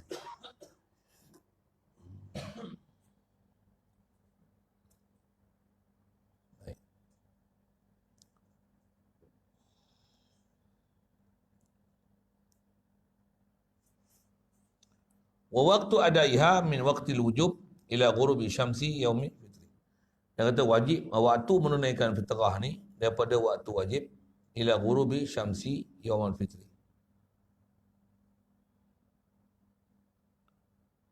Waktu menunaikan fitrah ni kata dia bermula daripada waktu wajib sampai kepada waktu terbenam hari raya. Terbenam matahari hari raya. Dari segi hukum, itu adalah waktu-waktu yang boleh dibayar. Macam mana pun selalunya memang di atas jumlah dia yang terlalu sedikit ni, memang biasanya kita dah bayar kadang Ramadan pun bayar dah, malam raya, dan memang orang selalunya akan pulun untuk bayar dia sebelum daripada sembahyang raya. Memang masyarakat Melayu bab peterah ni memang tak ada masalah. Kita tengok sejak pada dulu, bab peterah ni orang kita Alhamdulillah tak ada masalah. Macam mana pun dari segi kewajib boleh tunai tu, lepas sembahyang raya baru nak bayar, boleh? Boleh? Bayar? Tetap kena bayar. Yang ni, yang hukum ni kadang kita bila ada orang bangsa asing mai, yang bukan bangsa Melayu, tapi Islam, kat negeri demo kadang tak ada penguatkuasaan masalah peterah apa ni, tak tersusun macam negara kita sikit. Jadi mereka ni bertabur-tabur tu, kadang lepas raya baru dia gaduh nak bayar. Bangla, Indon, memang ada gitu kan.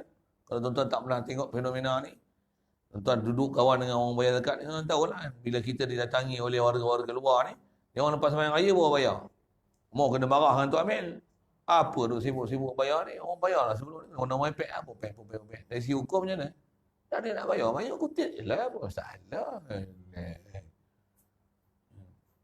Dah awak jadi Tok Amil, kutip je lah. Kita pula tak faham ni tu.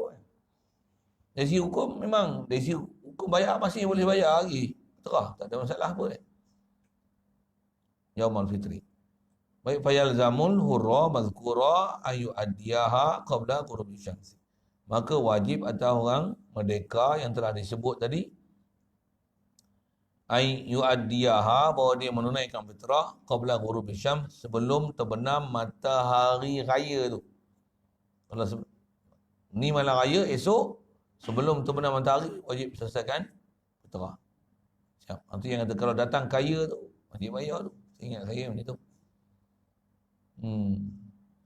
Siap. Amman ay an kulli muslimin talzamahu nafaqatuhu. Jadi wajib ni daripada orang yang talzamuhu, lazimlah akan dia akan seseorang nafaqatuhu, oleh nafkahkan dia. Jadi antara yang kena kita bayar zakat ni, bayar fitrah ni, kita punya fitrah satu, dan siapa yang kita wajib nafkah.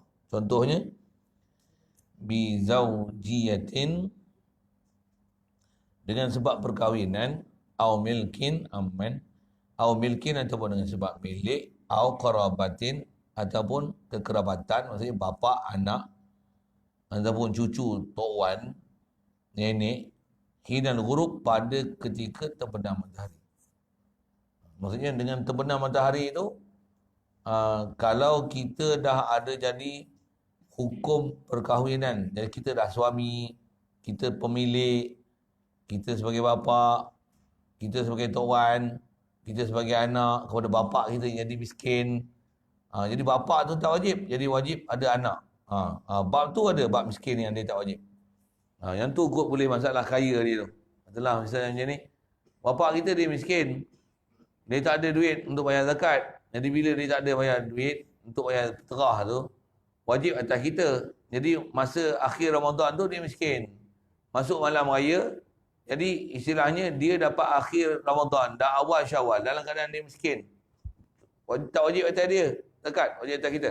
Sebab kita wajib nafkah. Kita anak. Situ boleh tasbih masalah orang kaya. Situ memang masalah tu. Patutlah kita ni, anak dah balik dah. Patutnya berserah atas kita. Untuk sekupang tak ada, duit apa pun tak ada. Kosong, poket apa. Kita akhir Ramadan tu, hukum miskin. Pakai akhir Ramadan dah awal Syawal tu miskin. Jadi dengan sebab kita dalam situasi miskin, akhir Ramadan awal Syawal tu, apa hukum? Peterah kita wajib atas bapak kita. Masa itulah yang kata kaya yang mau dapat malam raya tu, peterah kita wajib atas bapak. Pasal masa kita dapat akhir Ramadan dah awal Syawal tu, waktu proses transaksi daripada Ramadan ke Syawal tu, kita dah nak miskin. Wajib atas kita siapa yang wajib nafkah kita. Masalah tu yang disebut masalah ghani ni. Nak tasbih masalah, kalau tak faham fiqh, kalau tak boleh faham masalah tu sikit. Kerana bab tu dia rumit sikit untuk faham. Okay, siap. Yang tu dia bagi contoh tentang masalah kaya. Yang kaya yang baru datang malam raya. Jadi antara sebabnya perkahwinan milik kerabat hina ghurub. Walau raj'iyatan. Sekalipun kata dia perempuan atau isteri yang ditolak raj'i. Au hamilan ba'inan, ataupun dia hamil dalam keadaan talak bain. Maksudnya talak bain tapi hamil. Wajib atas suami bayar fitrah isteri yang ditolak raj'i ataupun isteri yang ditolak bain tapi dalam keadaan hamil. Pasal nafkah anak tu wajib atas suami. Maka lazim daripada ke anak, wajib suami bayar isteri yang ditolak bain, yang hamil. Tak belajar, tak faham hamil, bain, raj'i tu tak faham lah kan. Apa maksud? Contoh misalnya, dalam bulan Ramadan tu, kelahi, cerai. Talak satu, talak dua. Talak satu, talak dua yang bukan khuluk, dipanggil talak raj'i. Suami boleh rujuk dalam masa iddah. Jadi, bila masuk malam raya, memang masih dalam keadaan tertalak isteri ni. Tapi talaknya talak raj'i. Suami talak satu atau talak dua yang bukan bak khuluk. Yang tu pun tak faham, saya nak syarah panjang. Dia menarik, ambil fakta ilmu tu. Wajib suami bayar fitrah isteri lagi. Pasal nama dia talak raj'i. Dia masih status isteri. Bahkan kalau isteri tu mati, masih hukum isteri, pesaka dapat hak. Kalau kata tak ada orang nak mandikan isteri ni, suami boleh mandikan isteri. Pasal talak raj'i.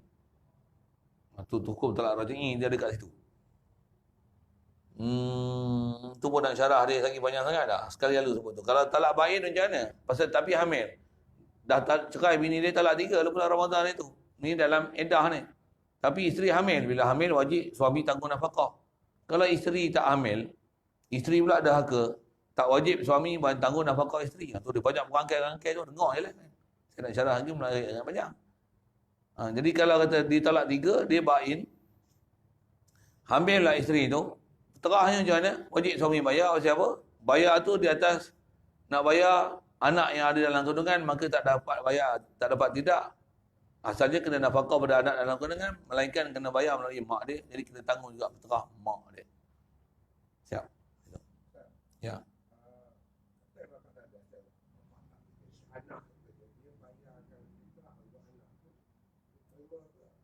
Bapak bayarkan untuk anak. Ya, tapi anak tolong bayar untuk bapak. Kaedah asal bapak bila dia kaya, bapak kena bayar bapak, anak kena bayar anak. Masing-masing bila jadi taklif mukallaf, masing-masing kena bayar. Kaedah bila dah masing-masing bayar ni, untuk kita membayar pada orang lain, tak sah untuk kita bayar orang lain melainkan dengan izin. Boleh faham? Jadi asalnya bapak dia kena bayar, sebab dia bukan miskin, bukan bapa kerana pun, memang dia ada duit. Nak bayar pun RM7. Anak pun nak tunjuk bagus lah kan. Selalu bapak bayar kan. Anak kok bayar, balas jasa bapak, nak bayar. Terah bapak. Dia pun bayar siap-siap. Bagi tahu abah, terah saya dah bayar untuk bapak. Macam? Tak sah. Nak bayar minta izin dulu. Pasal dia hukum, anak tak wajib bayar nafkah bapak. Pasal bapak kaya. Anak pun bila, bapak pun bila anak kaya, bapak tak wajib dah bayar terah ke anak. Anak kena bayar sendiri. Bila balik tu sepadan dia. Anak kena bayar sendiri. Bila anak kena bayar sendiri, bapak bayarkan untuk anak yang dah balik, tak sah. Melainkan kena minta izin daripada anak untuk bapak bayarkan bagi pihak anak. Selalunya bab ilmu ni kita cukup tak cukup ni. Yang ni sewil sikit kat kita. Bukan sewil sikit, banyak. Maksudnya tak ramai orang tahu hukum ni. Selalunya kita buat mudah-mudah itu lah. Kaedah kita nak sebut siapa yang mukallaf bayar, dia kena bayar. Tak boleh orang lain membayar dan menanggung tanggungjawab orang lain untuk bayar. Itu asal hukum nak sebut tu. Macam mana kita kena semayang, orang lain tak boleh tolong semayang untuk kita. Dia turut bahasa mudah, memang semayang kita faham. Tapi bab terah ni selalu disewil sikit pasal kita tak nak belajar lanjutan. Nak ambil hukum satu persatu tu. Jadi asal anak bila balik, bila dia ada duit, wajib atas dia, bukan kita kena bayar dah, terah. Walaupun dalam masa yang sama kita duk pergi makan apa lagi, memanglah. Tapi kalau ikut, kita tak wajib anak bakal dia ada duit dia sendiri, kerja pun ada.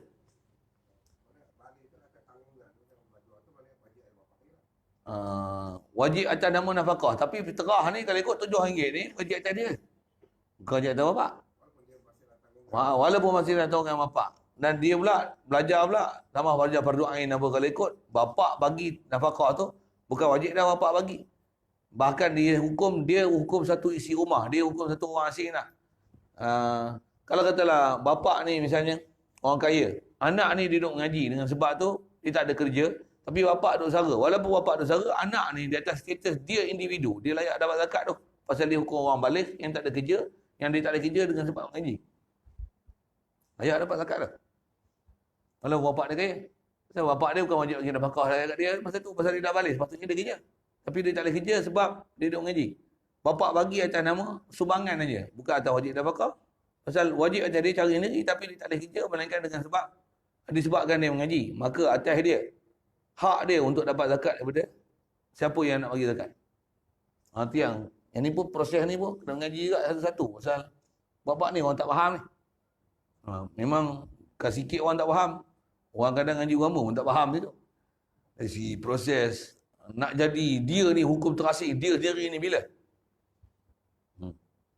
Jadi asal nak sebut bila wajib atas tu petekah atas dia. Dia bapak tak boleh bayar untuk anak. Melainkan kena sebut. Ni abah nak bayar petekah kau ni. Kau bagi tak abah bayar? Ya. Kalau kata kau tu pun nak bayar sendiri. Abah saya nak bayar sendiri. Saya tak pernah ada pengalaman nak bayar petekah sendiri. Kau tahu tak? Ada ilmu tak? Faham tak? Kerti tak? Macam mana nak buat?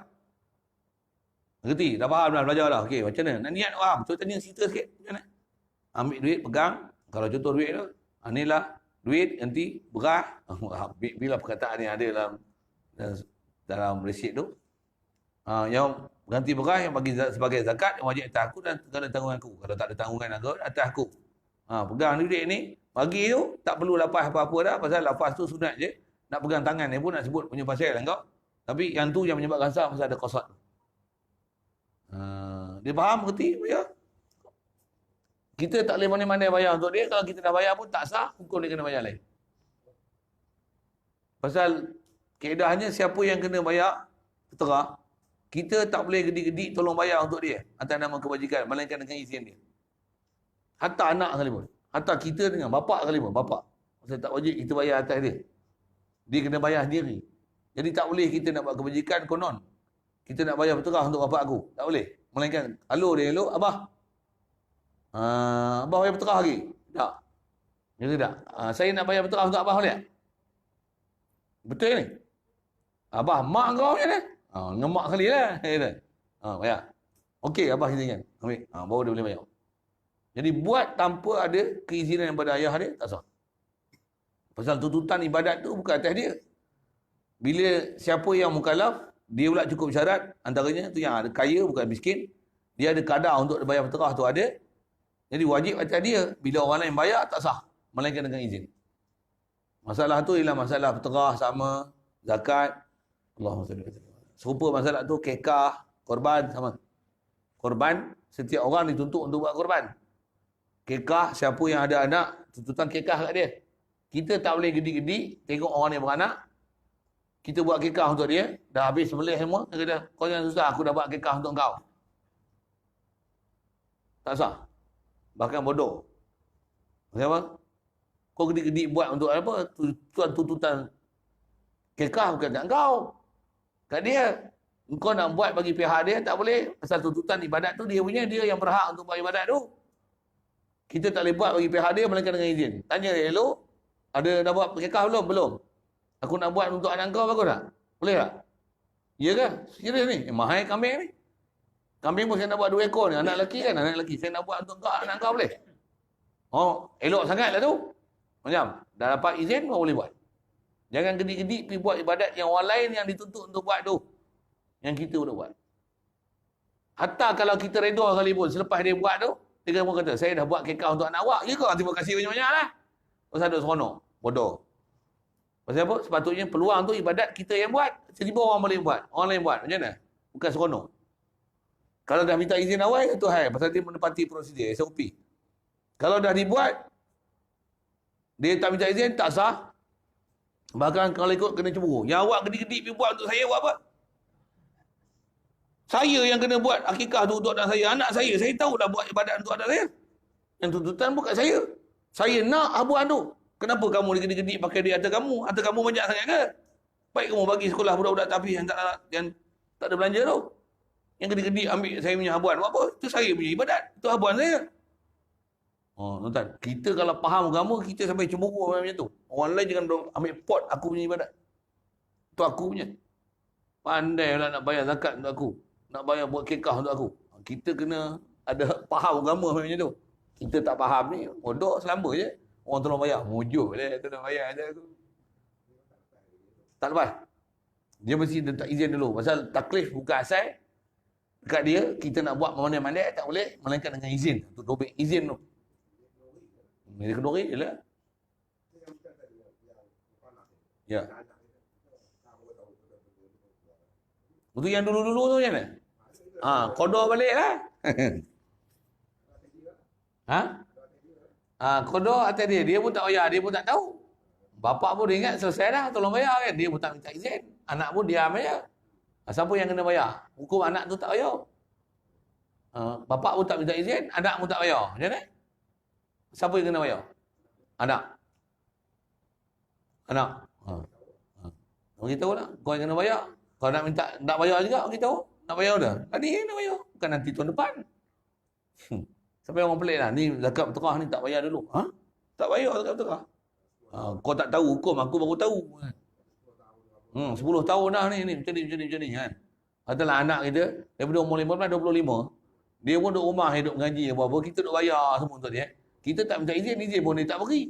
Kita pun tak pernah tanya dia apa-apa, dia pun tak tahu hukum, kita pun bawah ini tahu. Macam mana? RM7 kali 10 je lah. Kalau 10 orang anak kali 10.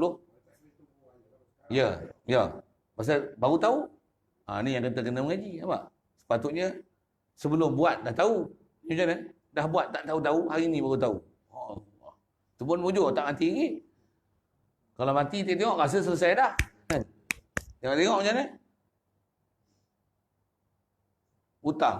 Apa punca dia? Dengar, saya sebut. Apa ayat saya kasar sikit? Bodoh ni pasal. Mak, bahaya jahil tu.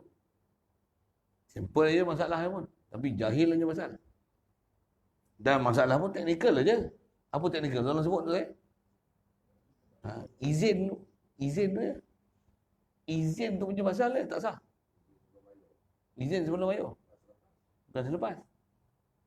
Tentu masalah teknikal ni memang benda besar. Teknikal memang besar kan. Tuan-tuan tengok. Saya sebut misalnya. Tuan-tuan ada anak perempuan, janda. Tuan-tuan jadi wali. Tuan-tuan tak pernah tanya dia setuju tak setuju nak pergi nikah dengan kawan tu. Tuan-tuan bagi akad nikah jadi wali. Tak sah tau. Pasal mesti dapat pernyataan berlafaz, soreh daripada dia. Dia menyatakan kalau anak dara lain, ni janda. Dia janda. Tanya kita tak pernah tanya pun dengan sorehnya daripada mulut dia mengizinkan kita akad nikah. Memang wali itu kita, bapak. Tapi kita tak pernah tanya dan tak pernah dapat keizinan bersuara dengan lafaz dia. Kau setuju tak nak kahwin dengan kau ni, dengan orang ni? Setuju bapak? Okey, baru boleh. Kalau duduk diam je, masa anak dara, dia diam cukup. Senyum cukup. Dia kata, hamba ni apa ni? Itu, cukup lah. Faham lah tu. Itu izin. Tapi kalau janda, mesti dapat izin. Dia masalah tu, masalah anak lelaki. Anak perempuan lain. Anak perempuan tak. Pasal anak perempuan ni, dia memang bila balik, asal memang wajib nafkah atas bapak lagi. Pasal anak perempuan, dia tak ada tuntutan untuk cari nafkah sendiri macam mana tuntutan pada anak lelaki. Yang tu beza. Bagus soalan tu. Anak lelaki. Ya.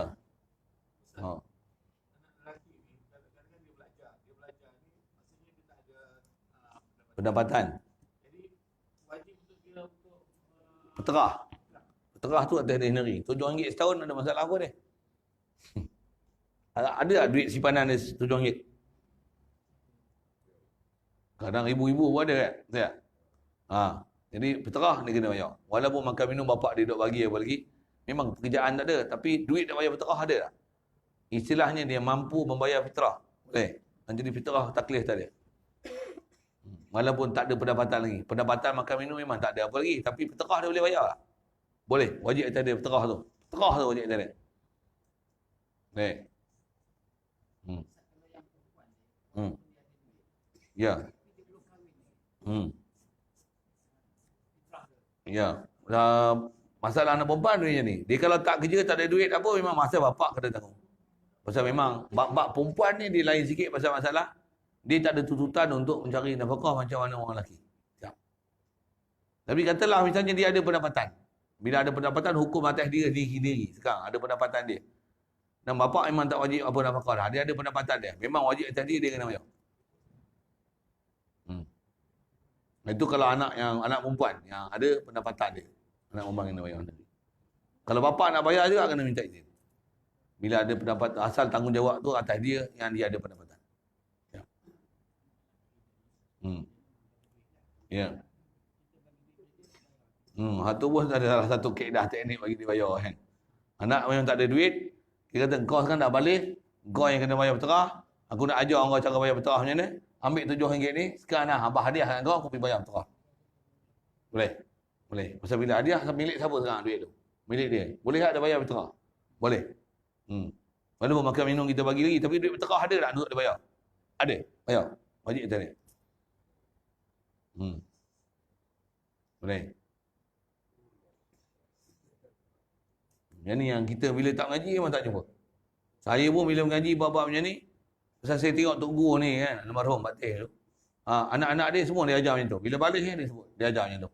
Kami tahu lah pasal fenomena apa, dia panggil anak dia bayar peterah Tok Amil apa. Pasal memang almarhum Tok Guru ni, kan pasal arwah dia hidup dulu, dia memang waktu dia bayar peterah, pagi, lepas main subuh. Tok Amil memang tahu lah. Memang itulah waktu dia bayar. Sejak pada zaman lagi. Siapa yang ambil tugas tu memang dia tahu. Inilah waktu Tok Guru bayar. Tadi siapa jadi amil kawasan tu memang dia tahu lah. Memang lepas, kalau esok raya, subuh tu memang duduk tu. Jadi mana anak-anak ni yang balik ni, anak jantan ni, bila Tok Amil datang je, dia bawa lah hadiah. Dia kata, ni saya, isteri dia, mana anak dia yang tak balik lagi. Ni, kami juga orang. Hak dua orang ni kata dia dah lepas dah. Dia panggil anak dia, Boi! Ada anak dia nama Bukhari panggil Boi lah. Boi! Dek Mang! Dia panggil. Ni Tok Amil mari ni. Mari bayar zakat. Lagi. Dia tak bayar untuk anak dia. Dia panggil. Baru bila kita ngaji dengar dia sebut satu hal, praktikal dia ajar anak dia macam tu. Dia panggil. Boi! Okey. Memang sebelum tu faham tu dia ceritalah kat anak dia. Tok Amil mari ni. Mari turun. Mari. Gedik-gedik mari. Ya. Dia tak pernah bayar dengan duit. Dia semua bayar dengan beras. Tok Guru. Nah, yang tu ke depan nanti.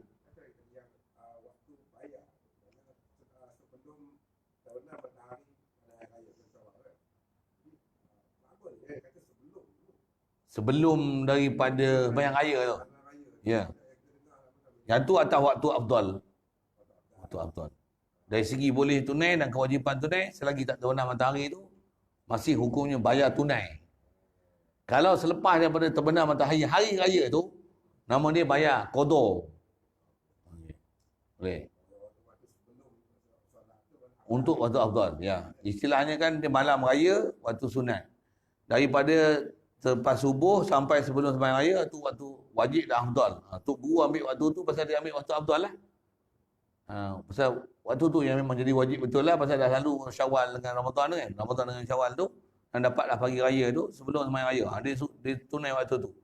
Jadi kalau mana tak bayar, selesaikan dia sebelum terbenam matahari hari tu. Kalau dah terbenam lah tak bayar juga macam mana? Wajib, tetap wajib bayar. Tapi bayar tu atas nama qada dan haram kerana melepaskan daripada waktu yang sepatutnya kena bayar bila. Itu dia punya pernyataan hukum tu. Okay. Ya. Ya. Hmm. Waris ya. Jadi kena selesaikanlah hutang fitrah dia tu. Waris ya. Hmm. Waris bayar bagi pihak dia. Tapi tak ada malam raya tu meninggal kan. Esok-esok subuh tu tak bagi lah. Tetap fitrah tu wajib. Cuma wajipan tu dia tak boleh nak bayar sebab dia mati, jadi waris dia kena bayar. Itu. Okay. Satu kalau orang ni faham ni, dia akan cari waktu terbaik. Satu saya faham almarhum tu gua, dia tak pernah bayar waktu lain. Padahal harus bayar sepanjang Ramadan. Boleh bayar, sunat bayar malam raya. Dia tak akan bayar waktu tu, dia akan bayar pagi subuh. Pasal nak bagi kerja waktu afdal. Macam mana semayang, dia waktu afdal, waktu ikhtiari kan. Waktu darurah ada sama dia tak tunggu semayang waktu darurah kan. Dia cari waktu ikhtiari, waktu afdal ni, waktu fadilah. Waktu yang fadilah besar. Okay.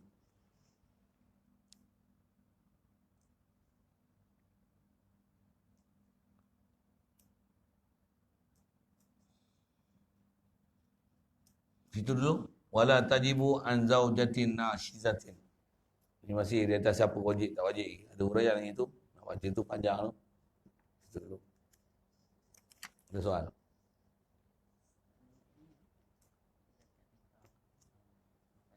Kalau kata beras tu, asing tu, inilah zakat fitrah yang wajib atas aku tahun ni kerana Allah Ta'ala. Beras, duit tu. Kalau duit tu dalam kaedah kita ambil, kita benda yang telah difatwakan oleh majlis agama, bayar dengan beras tu. Bayar duit ganti dengan beras tu. Yang tu atas kaul asal dia usul dalam mazhab Hanafi, tapi kaul dhaif dalam kita mazhab Syafi'i. Jadi kalau kata nak buat tu, itulah atas kaedah niat tu, inilah beras ganti daripada inilah duit ganti daripada beras yang wajib fitrah atas aku bagi tahun ni, dan juga atas siapa yang wajib tahun ni. Yang lama ni, inilah duit ganti daripada beras yang wajib atas aku dan 10 tahun yang dulu. Qadaan lillahi ta'ala. Itu kot. Bismillahirrahmanirrahim. Allahumma nawwir qulubana min nuri hidayyatika kama nawwartal arda min nuri syamsika wa lana bi rahmatika ya arhamar rahimin warzuqna fahman nabiyyin wa hifdzal mursalin wa ilhamal malaikatil muqarrabin wa sallim tasliman ala jamil anbiya wal mursalin alhamdulillah.